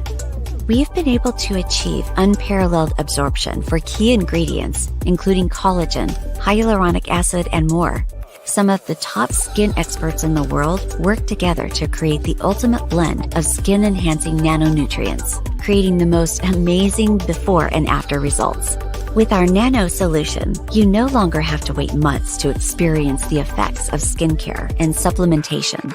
Our customers are noticing a difference within a matter of days. Don't wait to look, feel, and live your best life.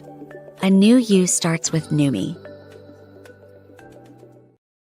And we are back. And our next guest, I'm going to bring him in right away. I've had some incredible conversations with him about some names he cannot mention and some names that he can, and why he chose to leave what I call Hollywood when I started writing about Hollywood. As you know, or our audience may know, both Heather and I were involved in the industry, and I refer to it as Hollywood for 55 years.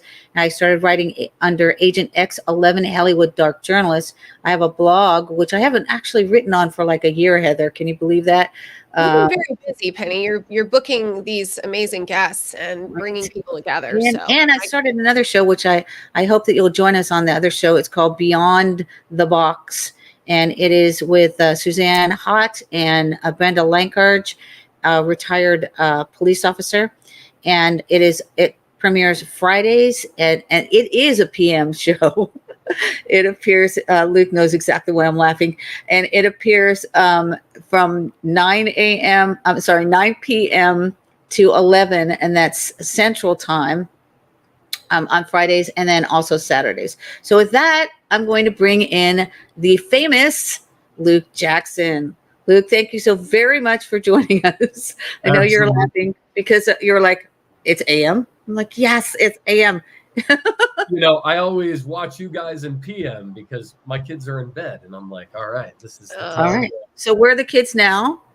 The kids are now at school. They're, at daycare, so it's a good time. Usually I'm just working in the middle of the day. So this is a great opportunity, and I appreciate the opportunity to come on and speak with both of you, Penny and Heather. Yes, well, we know what Heather, tell them a little bit about yourself and your experience in the industry. Well, I lived in Los Angeles. I went to art school here in Florida, and I moved to Los Angeles in, the end of 2002, and then left for the final time in 2005. So it's been a while, but I don't want to go back, which Penny agrees.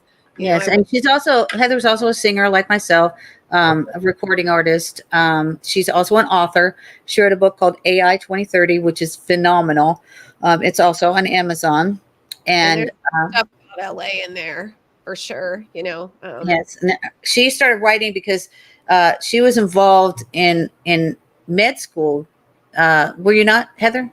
I was pre-med, and then I got married and didn't go to med school, but anyway, but I ended up going on and getting more graduate education. So a lot of like science, hard science and health science and things like that. And as a housewife, former housewife, I did a lot of research in vaccines and the immune systems and just all these wonderful things that, so when I wrote AI 2030, I had to go to fiction because I wasn't allowed to say actual things like reverse transcriptase, which we've known about for 50 years, that takes RNA to DNA. I got a bunch of accounts deleted for saying those words a few years ago. So I wrote AI 2030. It's fiction. It can't be misinformation because it's fiction. Yeah, right. It's amazing how crafty we've had to become in order to actually further the truth out there. So yes. I found myself following a number of people on, now I just follow them on Rumble because I try to get away from YouTube as much as I can. I started at this point. But the people who do have platforms on YouTube that are really building audiences and doing a good job, I'm always amazed at how crafty they have to get with the language that they use.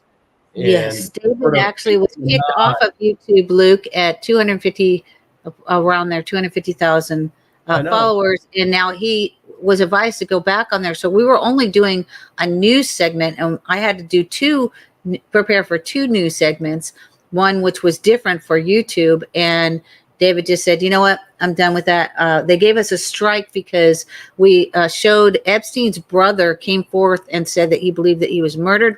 So we showed a picture of Epstein with the scars on his throat from the alleged hanging or strangulation. And they said that we were promoting suicide. So we have that one. Yes, we have that one strike. So David is now live streaming the entire show, and there is no differential. We are who we are. We're on Rumble, and we're trying to bring people on that express the truth. And we now find that we're in a nation where you know, we're being told to be compliant. We're being fed news that isn't the truth from the Mockingbird media, the MSN media. So let's go to you. How did you tell us a little bit about yourself, your travels, how you were involved in Hollywood, meeting your wife, and what led you to write this book? Sure. So I graduated in 2008 with a Bachelor of Fine Arts degree from Rutgers University. After I graduated, I moved up to New York. I did the gig there for a few years before I made my way out to L.A. Now, you were classically trained, were you not? I was. I studied at the Globe in London for a year, which was just a phenomenal experience. Isn't that where Kevin Spacey was?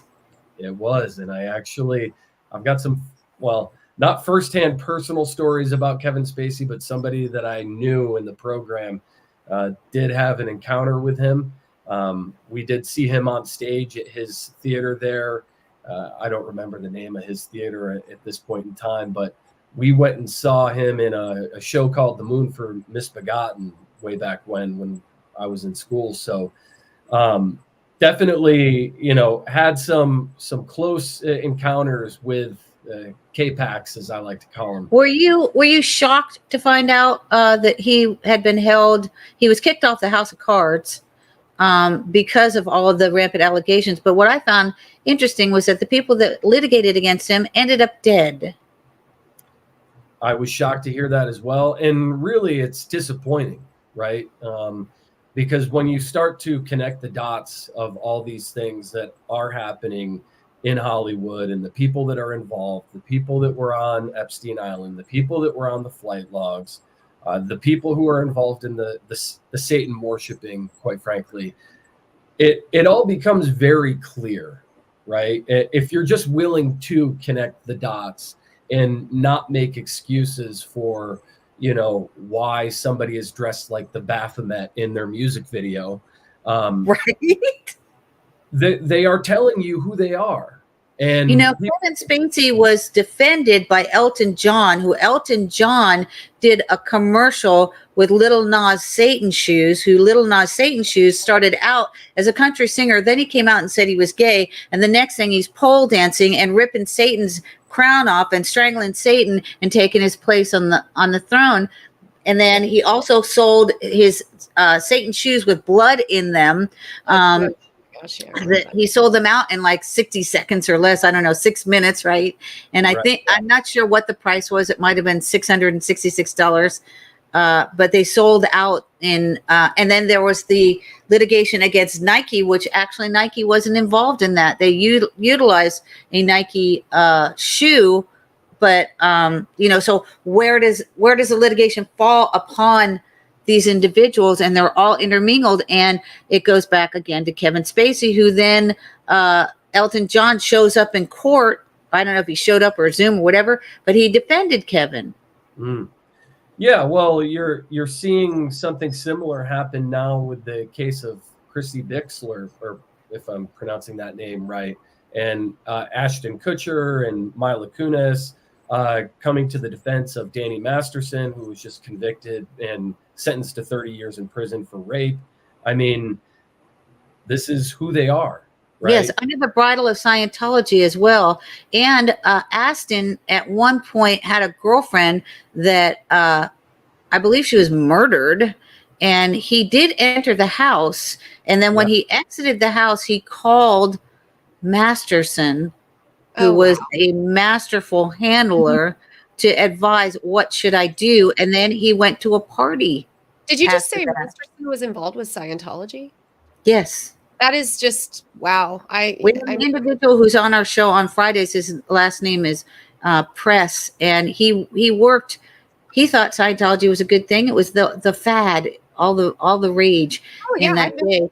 I've been to the castle, and they give you a really good spiel when they try to recruit you. And yes, he actually is a writer. He's written The Dummy's Guide to Screenwriting, and he is on our shows every other Friday telling you about he also knew L. Ron Hubbard, and that main Scientology was located in Pasadena, where all of the stars went. So back to you, Luke. Let's tell us a little bit more about you. So you were at the Globe, and then when do you decide that you're going to go from New York to L.A.? I left New York in 2011, made my way out to L.A., and got there basically on Valentine's Day, 2011, and spent 10 years there. And, went out there with the whole goal in mind to, get a new agent and do the hustle, the rat race out there. And, I went out there, I did it, and got involved in a lot of independent projects, did a little bit of theater out there towards the end, which was kind of nice, actually, to get back to the stage, kind of a more organic forum. But did, a number of commercials, actually worked with the Scientology out there a number of times. They would post on Actors Access, and because they're always making industrial videos. To this day, haven't seen a single one because they don't put stuff outside. They don't let it out. So it's all these So videos. that would be like the commercial that you did would actually have been played in the Scientology halls, per se? Something like that, or to the degree of training materials, right? Okay. I'm familiar with that. I'm familiar with that process. It's almost like they're viewing these to check out the stock or something. You know what I'm saying? But I know people that did those industrial type gigs. Yeah. And, hey, when you're trying to build credits and trying to put some scratch in your pocket, you're happy to take any gig where somebody's going to put you in front of camera and be like, hey, you're playing a soldier today. Okay, great. Fantastic. So you were theatrically trained through Meisner and Chekhov, which those are, huge. Yeah. And I was also trained by Stella Adler and theatrically trained from, from 7th grade. I was involved in writing, etc. So now you're in Hollywood, and tell us what happens. What are your travails there? Well, I had actually been going down the rabbit holes of conspiracies for about 5 years. So in 2011, I was introduced to a documentary called Architects and Engineers for 9/11 Truth. And that was my first red pill. I watched that documentary and I was just like, wow. It left me awestruck, and maybe even more shocking than what they were putting out there itself, that, hey, the official narrative isn't what it seems, were the implications of who was involved, actually, if we're really covering this thing up. And so that was enough to just get me to go, okay, maybe I can find out more on this. Like, what is the truth? It just didn't sit right with me that, this big event that, of course, everybody that lived at that point in time and saw it remembers. It sticks out in their mind. You remember where you were on that day, what happened, right? Specific details about that moment. And I just wanted to know more. And so I went down the path of, trying to find out, all right, well, what's really the truth behind 9/11? Because even that great documentary, Architects and Engineers. Yes, we actually have had them on the show. And, we have Richard Gage on the show for many weeks, and then also Barbara Honegger, who worked in the White House as an intel analyst under Reagan, and she also wrote a book called October Surprise. A good friend and just a lovely human being. I'm sorry, go on. And even that got badmouthed and slandered and called disinformation. And so as somebody who's coming out to this information from the very beginning, all right, you watch it, you're shocked, then you go online or you go and research this, and some fact checker or something like that is telling you, well, no, this is all disinformation, it's not true. So then you're kind of inclined to go, all right, well, maybe it's not true. Maybe I just got hoodwinked or something. And so I just decided I was going to do my own research, and that one rabbit hole just took me down rabbit hole after rabbit hole. And it was seemingly, I just kept ending up in these conversations that I didn't originally mean to be in. I was just trying to research the information, and all of a sudden I'd be in the finance realm, or all of a sudden I'd be finding things out or in the secret society realm, right? Which is a whole, host of rabbit holes in and of itself. But everything was kind of one thing leading to another. And so after about 5 years of just going down rabbit hole after rabbit hole, the weight of all of this information started to make me feel like I'm kind of crazy. Like, am I really believing this stuff? Like, how can this be true? How can this massive thing, which by that point, it was basically, denying so much of what my previously learned history had taught me. And that's a lot to unravel. And you get to a certain point where you're just like, there's just no way that it can be true. It's so big, right? Until it happens to you. And then, but it's right. Well, or until something else happens in your life where you start to go, oh, wait a second, it really is true. Or, you call that confirmation. Yeah. So you've been researching adrenochrome. Well, and that was where it took a turn for me.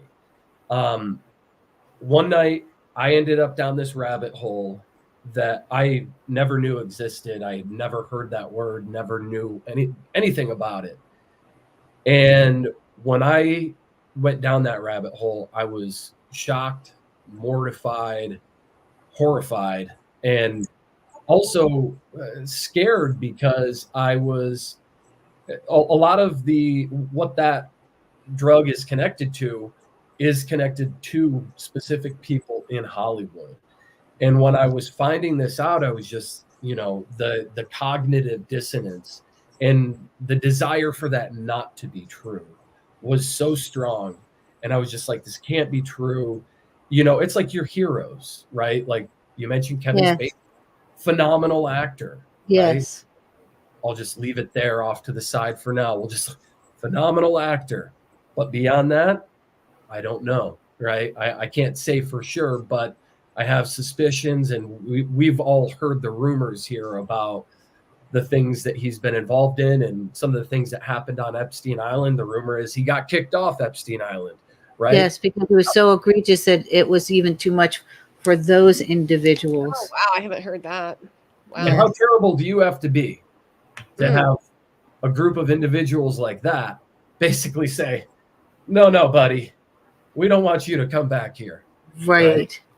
Pretty terrible. But the adrenochrome, once I found that, I was so shaken to my core that I was just like, that can't be true. How could all of this information have led to this?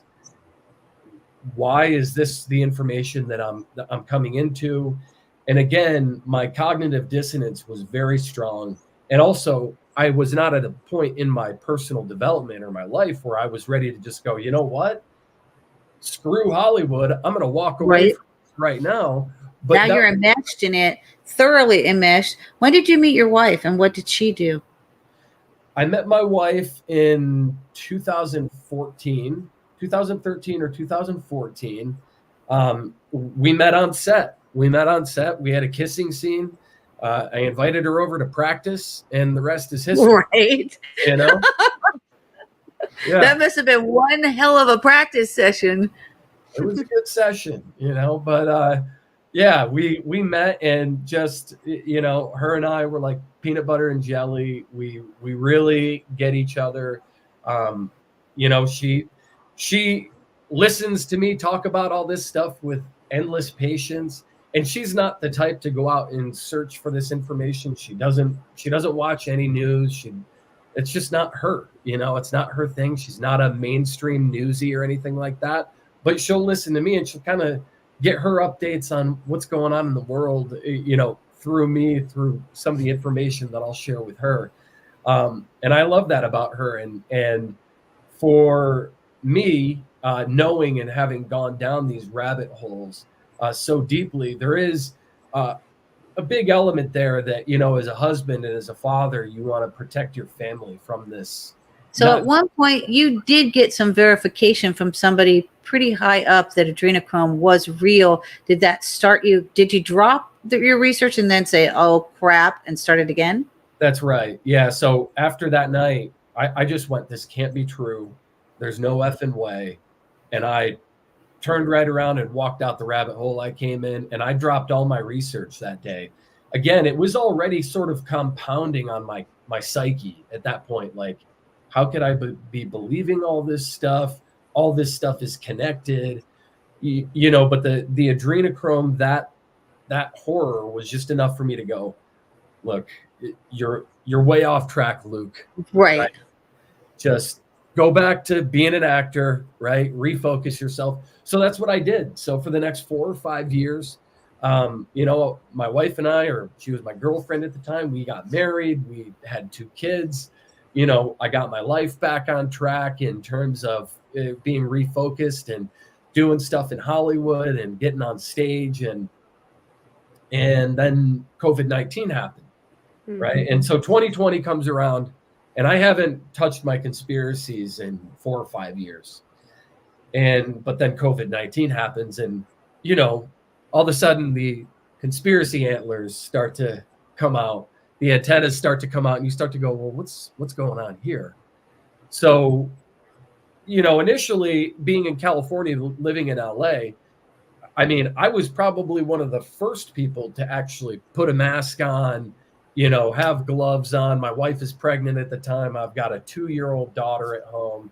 And I was just like, there's a deadly virus going around, you know, I'm not going to be the one that brings it home and kills my family, right? So about a month of that goes by, and then information starts to come out like, "Oh, well, actually, it's really not as bad as the media had been making it out to be." And, you know, the survival rate is over 99% along those lines. And so, okay, got rid of the mask, got rid of the gloves, right? Just go back to being normal. By that point, you know, everybody else had put the mask on and started wearing the gloves. Are you SAG-AFTRA? Are you SAG? Yeah. So was it mandated for you in order to perform to wear a mask on set? Once the mask wasn't the big thing. The big thing was the vax, right? Right. So they mandated that you be vaccinated in order to appear on set. Yep, that's right. So really shameful, in my opinion. And I actually got kicked off of a project in that June or July, whatever it was, where they're like, "Hey, we're just going to need to see your vaccine card." And I kind of, you know, made a joke like, "Man, I'm not putting that shit in my body, you know, haha." I thought I knew my audience. This was somebody that I had known for 10 years, right? Mm-hmm. And the response was, "Oh, okay." Well, I got an email the next day, and you can guess how that went. So that was basically my last interaction. And you know, people that I had known and worked with for 10 years, all of a sudden, you know.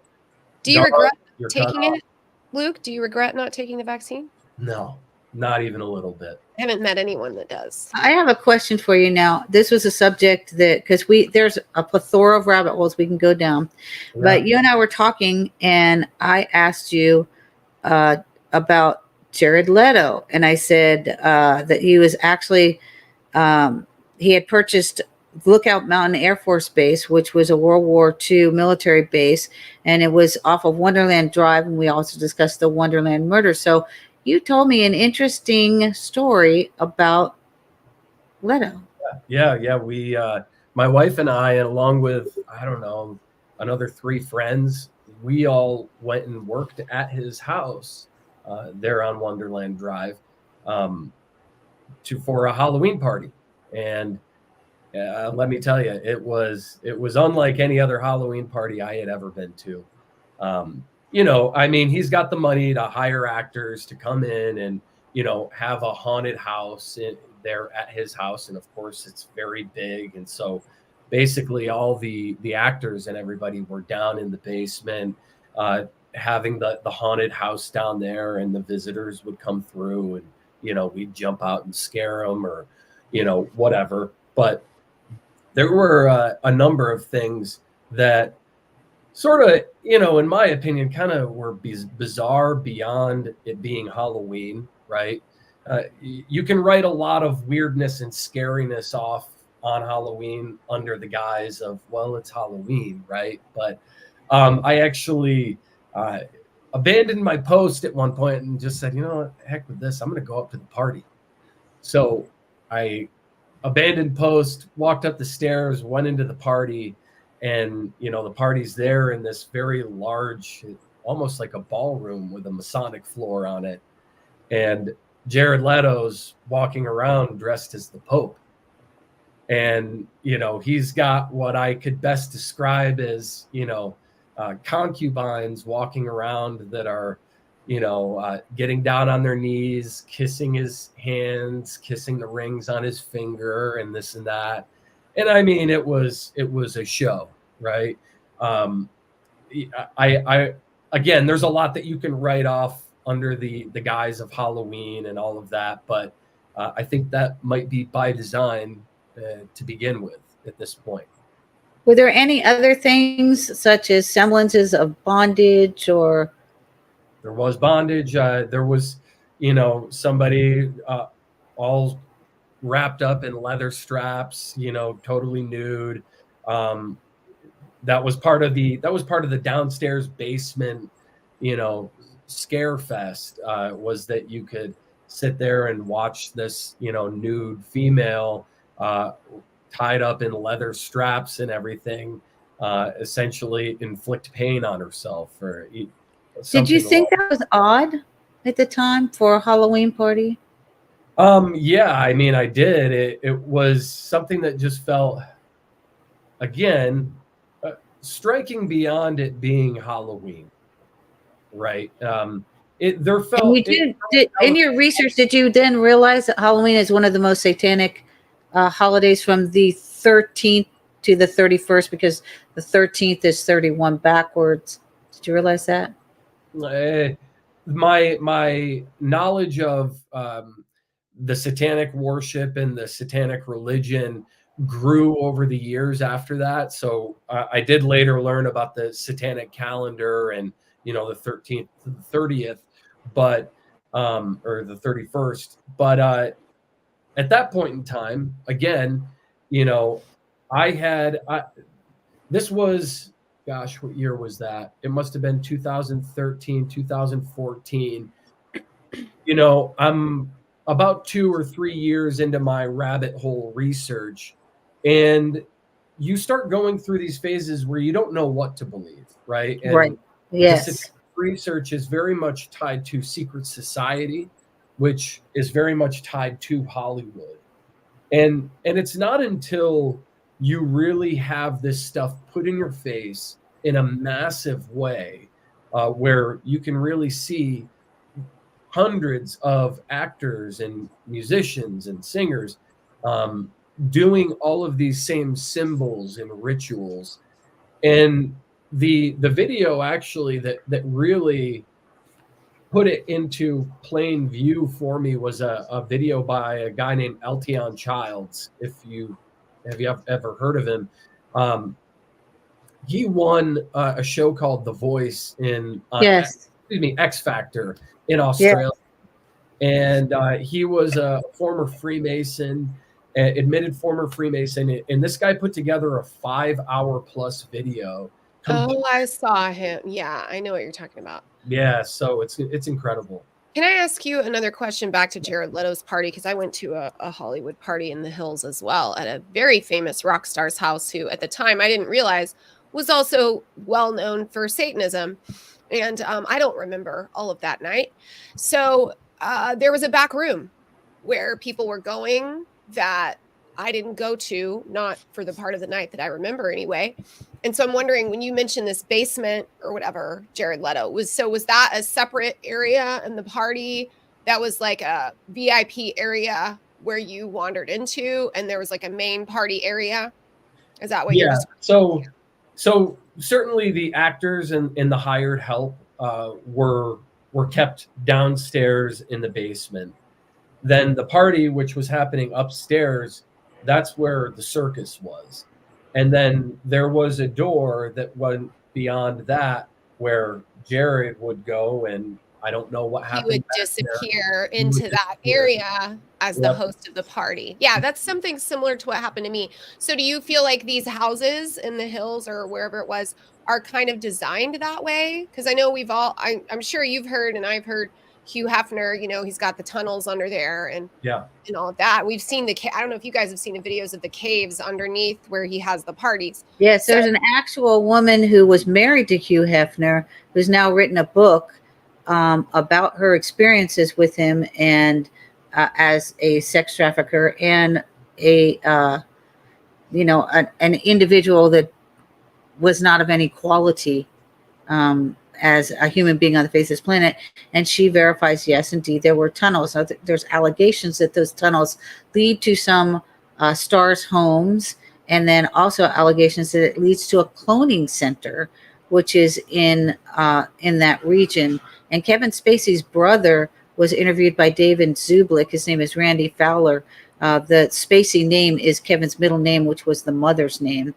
And, he lived in Hollywood Hills region. So we're talking about tunnels that also go from restaurants, from people's individual homes, which you could go down into a room and then end up appearing in another part of the city.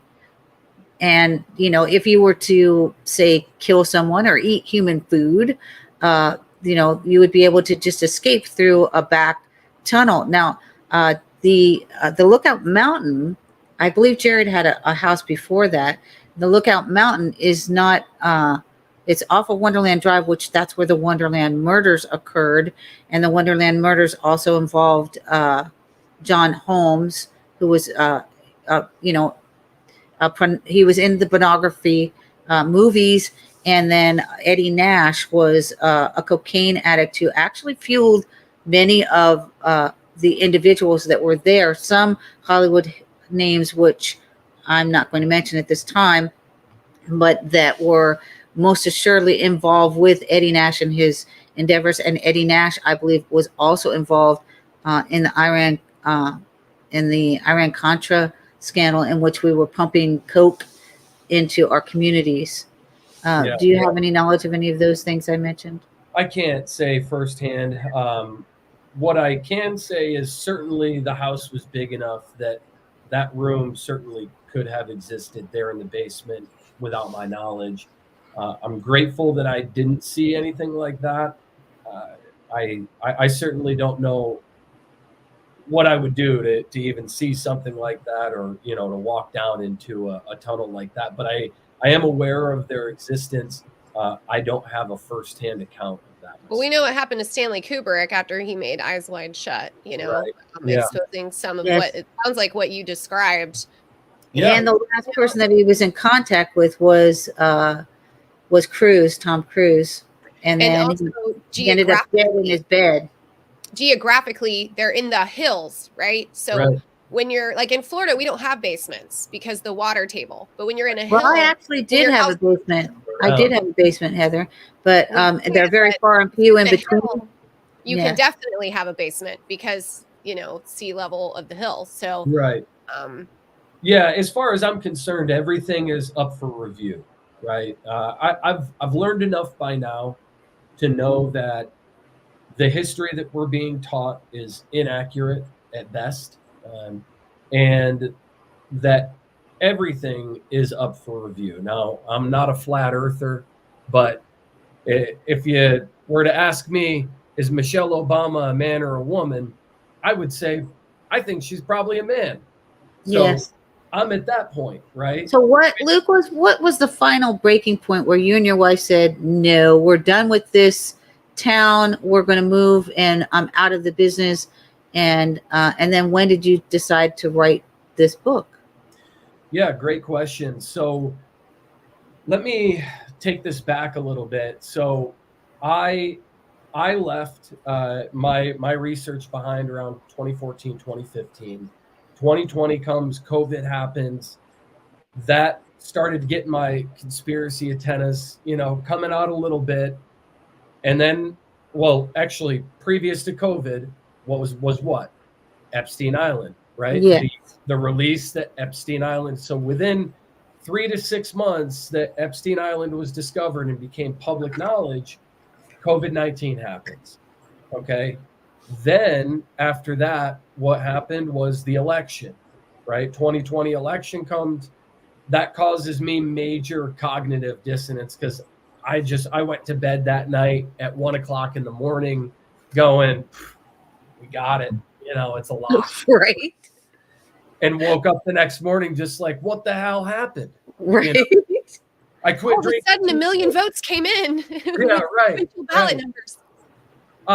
So then that just triggered me to the point where I was like, okay, something's definitely up. But at that point, I'm still not at the point where I'm like, well, let me go back to all this research. What happened was my friends who we met out there after COVID happened, they worked in the health industry. These are Ivy League grads. These are people who are getting written up in the New York Times and as for op-eds regarding COVID-19, and what they're saying is flying directly in the face of the mainstream narrative. He starts receiving death threats. This guy works at a very prominent university there in L.A. at the time. And it was just funny because I went to him one day and I'm like, man, like, we're moving out of here. You guys should come with us. You guys should get the heck out of here too. And he was just like, well, I can't, I'm on tenure. And, I just kind of said, okay, well, that's that. Well, like 2 weeks later, he calls me up and he says that he's moving out of state. And he just basically took a very prominent position and I'm not going to say the position or what here because I don't want to make this guy's life difficult. Yes. Because he's not a conspiracy theorist at all, but he's somebody who looks at science and who had a narrative that was flying directly in mainstream face. And I think that put him on the map, and he ended up taking a very high political position that's intertwined with a health position, if that tells you anything. Anyway, we my family and I are moving, or like we're planning our move now to Georgia, and they've already left. And so on our way, we make a stop and we stop in and we visit. And I end up in a very deep conversation with his wife, like we're having right now. And again, at this point, I haven't touched my conspiracies in years. And she casually mentions the word adrenochrome. Are you guys hearing me? Okay. Seems like I kind of lost sound on my end, but no, my dog is pounding on the door outside. So I muted myself so I can yell at her. Okay. So she casually mentions this word adrenochrome, and it had been so long since I had researched that information. I said, I know that word. I said, what is that? And she gave me this look that was like apologetic. Again, this is a medical professional, Ivy League grad, a woman who I highly respect her opinion. And she goes, well, it's a drug where they take children. And I was just, at that moment, I just said, stop. I know exactly what you're talking about. And I just looked her dead in the eye and I'm like, are you telling me that's real? And she goes, yes, it's real, Lucas. And I was just like, my heart broke in that moment. And at the same time, it like the light bulb went off in my head. One, I wasn't crazy. And two, I was on the right track, that the information that I had found was true. It was accurate. And it was that day that I was like, I've got to go back down this path and I need to research this. I need to dig up all this old research and I need to go back, right? I need to figure this out. because now it all of a sudden felt so much more intertwined, right? All the things started to feel connected. It for me personally, it just started to connect, right? Epstein Island, COVID, the election. I'm just putting puzzle pieces together like, this makes sense over here. You know, I turn on the news and none of this makes sense. This story ain't making sense to me. But when I look at this and think about it critically with the information that I know to be true, this makes sense. So Look, can I share with you what I found in research for my please book? do. Yes. So what I found is a lot of medical research from the 1940s written in German, like around 1947 on adrenochrome, where they were researching, and it's all in AI 2030.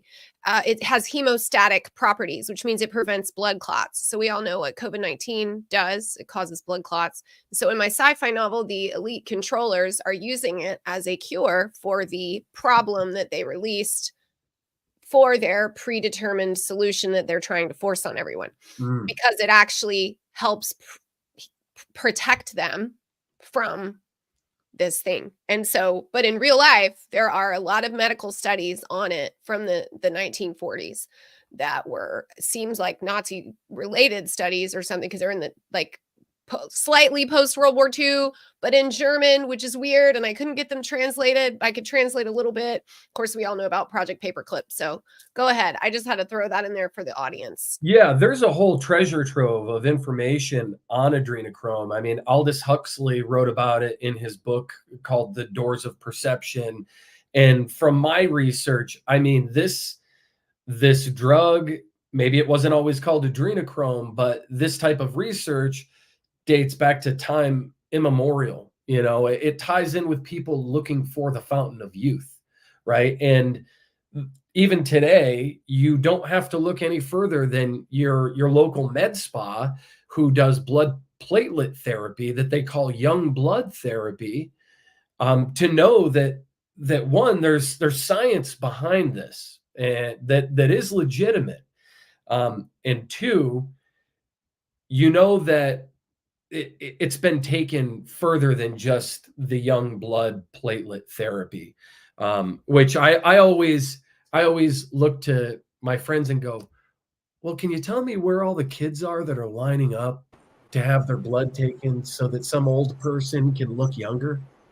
Right. You know, do you remember the Johnny Depp movie Fear and Loathing in Las Vegas, which was actually, I believe, written by Hunter S. Thompson, who it was alleged that Hunter S. Thompson was also at Bohemian Grove, but Hunter was just a really, creepy individual. What Johnny Depp lived with him for, I think, a year in order to be able to, as actors and actresses, we have to learn the character. And so if we have an actual person that we can learn this character from, because he played Hunter Thompson in Fear and Loathing, and that movie, they described taking adrenochrome. That's right. Yeah, there is a lot to it. There's also a great video out there. I'm going to forget the name of the guy's handle at this time, but it's on Rumble. I'll try and connect it with you after, but it's a great video that goes in depth about how the process and the science behind adrenochrome. And what he goes into in this video is how it is potentially related to EpiPens, and how EpiPens, it's a government mandated rule that all schools have to carry a number of these EpiPens in case of an emergency. EMTs as well. Right. So, but the thing is that these EpiPens have a shelf life to them. And I don't remember exactly what it is. I think it was around 18 months or something, where essentially what's in the EpiPen oxidizes, and it's all about the oxidization and the stabilization of that, what that drug is, the adrenaline, which is in the adrenochrome, that once it oxidizes, then it turns into adrenochrome. And it is an excellent, it's, in my opinion, the best video that I've come across that does an in-depth scientific explanation about what adrenochrome is. And I mean, he supports it with a report from Cornell University and another hospital in New York. So the evidence is out there. This isn't a myth. It's not a made up drug that conspiracy theorists came up with. It is a real thing. So then you left the industry, you got a day gig, and you're raising your two children. Your wife is working in, I'm not sure what industry, but then you decide you're going to write. That's right. That's right. So I had been writing for years, writing screenplays. I always am trying to write something for myself to be in or, produce. I had never written a novel before. This isn't a novel. I would describe it as a political thriller, but it is based on and using the names of real politicians, the real people today, right? So the whole idea of my book, the idea was told to me by my wife, because she sits and listens to me talk about this stuff, for hours on end. And I think one night she was just like, God, I gotta get this guy to stop talking to me about this stuff. And so she suggested, like, you should just write this into a journal or, write a book about this. And I just kind of thought, that's not a bad idea. Maybe I'll just write this stuff in a journal. And so I spent 6 months just tracking my ideas, tracking my research, and going, okay, I don't really know how all this is going to connect or anything by the end. But, I started this in December of 2022. So I'm well into a year and a half of having worked on this book and finally getting down to my final weeks here of getting ready to actually release it. But the main idea behind my book is to walk the normies through how it is that we got to this point, and how I became, a guy that I'm a regular guy, right? I got a family, I got a wife, kids. I used to work in Hollywood, and, I said, sayonara, I want nothing to do with you anymore, because of the information that came out. And I had been working in Hollywood, or towards working with, the big names in Hollywood for 20 years. So for me to finally let that go was really a momentous decision for myself. But I truly feel that we are going through a paradigm shift right now, and it is affecting all of humanity. And when we fully end up on the other side of this, the world is going to look vastly different than it does today or than it did 5 years ago. And I think we're going to kind of come out of this as almost like a fog, where, how you look back on a picture that you saw yourself 20 years ago and you're like, Jesus, what was I thinking? You're like, God, my haircut, or what were those clothes, right? I think we're going to be kind of doing that, but we're going to be analyzing the way that we were thinking. And the way that we're thinking, a lot of people are still outsourcing their thinking to groupthink, to individuals like Anthony Fauci, who are going to tell you to go and get 2, 3, 4, 5 COVID-19 shots, right? And so I think that we are going through an awakening, a paradigm shift, a revolution of sorts. And I do believe this revolution will be a renaissance when we finally are on the other side of it. But what I wanted to roll out was something that would help people understand my story, in particular, friends and family who aren't anywhere close to us even having this discussion that we're having here today, and, are probably going to hear this and go, oh my God, what happened to Luke, right? But I want to be able to further that discussion, and for the people out there, the normies, right? The people who believe the mainstream media narrative, who don't think anything's going on, and, think that the financial markets are, peachy keen because the S&P 500 is roaring. I wanted to put something together that would help those people do a step-by-step critical thinking process, right? Where we are connecting the dots. That's what we're playing. We're playing connect the dots, but I can't give you all of the information. You have to ask yourself some questions. Yes, you have to actually do some research. I had somebody on X the other day ask me, I said, it was funny that Nancy Reagan was her promotion was just say no to drugs, and she was addicted to drugs. And this person said, oh, well, I never heard that. Can you send me the articles on that? I said, it's a 5-second Google. Please Google it. And then I sent her, I went ahead and Googled it anyway, because I know that kind of individual. And I sent her the article. She said, oh, that article's behind a paywall. Really?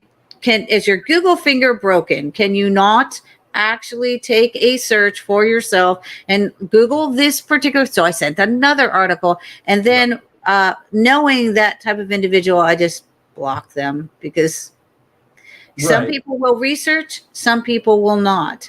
And sometimes we make mistakes. There was another thing. Simona Papadopoulos was due to be on the show today, and she was in a space with an individual, and they have just this little clip where the individual says, I believe Biden. And so another person put that up there, that he said, I believe Biden. And I was like, you believe Biden? But I needed to actually listen to the entire conversation, because it was a cutout of a much larger thing in which they were talking about Burisma. And so what he actually said was that he believed he knew that Biden was corrupt. But when we take just snapshots of things and we don't research for ourselves, and I am a researcher. So right after I said, you believe Biden, then I actually listened to the whole thing, because I saw another thing underneath that, which said, here's the actual clip that I said, and this person is saying that I said this. So vet everything. And that's what we do for this show. We bring people on. I say, don't believe anything that I say. Please research it all. And the premise is we will bring you the researchers and the whistleblowers, and then you disseminate the truth from the MSN lies. Where do you have a website or any way that people can support your endeavors? Yeah, absolutely. So right now you can find me on social media as Red Pill Rooster 17. I mainly use Truth Social because I've found it the easiest to actually be in a community where I'm finding people have like minds. I don't necessarily want to go on to platforms and just argue with people and try to get one person to come to see my viewpoint and, have respect for that. I think it's important for us to, in these types of discussions, to get our egos out of the way. Right? Yes. In order for us to evaluate why we believe what we believe, we have to be coming from a place where we can admit I might be wrong. Yes. And I might be wrong. And when it comes up, people start talking about Joe Biden. I don't even believe it's the real Joe Biden. I don't believe it's the real guy. And how do we determine or discern what is true and what is not? Well, I'm going to entreat everyone to please research like Luke did. Luke, we're at the end of the hour now. I want to thank you so very much for jumping on. I know you thought it was a nighttime show. Hey, I'm glad I was right now. I'm a backstage mama. I would have been. I'm glad you hit me up, because I would have been on here an hour earlier just watching your other guests. So right. Yeah. But we will definitely have you back. I want you to keep us apprised of your progress and when that book is published. We're going to keep bringing you back, and you stay in touch with me, because we have a lot of things to discuss about this upside down world. And I want to thank you again. We only have 2 minutes. So I want to thank you very much, Luke, for joining the show, and we will be bringing you back again. Sounds good. I look forward to it. Thank you, Heather. Thank you, Penny. Yeah. Thank you. Well, we've come to the end of a very strange day. If you only knew what was going on behind the scenes, I want to entreat everyone to please follow us. We are also on YouTube momentarily at The Awake Nation News. And then you can also find us live on theawakenationnews.com. And also you can find us on Rumble under the David Zublik channel. We are live every day, Monday through Friday, not every day, but the weekdays, Monday through Friday, from 8 a.m. to 11 a.m. That's Central Time, and from 9 a.m. to 12 noon, and that is Eastern Time. And so those are the only two time zones I'm going to relate. Heather Day, I want to thank you very much for joining me today, and you know all the stuff that was going on behind the scenes. So I want to thank you all. Right. Please join us tomorrow for another edition of the Awake Nation. And again, it's going to be Heather Day and myself, while David Zublik takes the day to nurse and care for his wife who underwent knee surgery. So thank you all for joining us. We are out of time, and we're not actually out of news, but we'll get to that tomorrow. So I'm going to say we're out of time. We're out of here. Shepard out. Day out.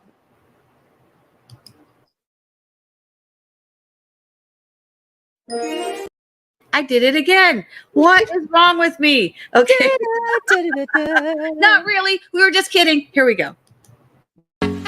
Goodbye for now from the Awake Nation with co-host David Zublik, Penny L.A. Shepard, and Heather Day. We invite you to watch us live on Rumble at the David Zublik channel and at theawakenation.com. Monday through Friday, 8 a.m. to 11 a.m. Central, 9 a.m. to 12 noon Eastern. Join us for the Awake Nation News, a 30-minute quick shot of truth with a shot of espresso, 8 a.m. to 8:30 Central, 9 a.m. to 9:30 Eastern, followed by 5 sets of 30-minute interviews with influencers who defy the mainstream narrative. The Awake Nation, the truth with a shot of espresso. Please join us on YouTube at The Awake Nation News for an additional 30 minutes of breaking news, posting Monday through Friday at 5 p.m. Central and 6 p.m. Eastern. On behalf of The Awake Nation, with co-hosts David Zublik, Penny L.A. Shepard, and Heather Day, we humbly thank our Dark Outpost and Awake Nation family. We thank you for watching The Awake Nation and ask you to join us again each and every weekday, Monday through Friday, 8 a.m. to 11 a.m. Central, 9 a.m. to 12 noon Eastern.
Ship doo doo doo doo doo, yeah.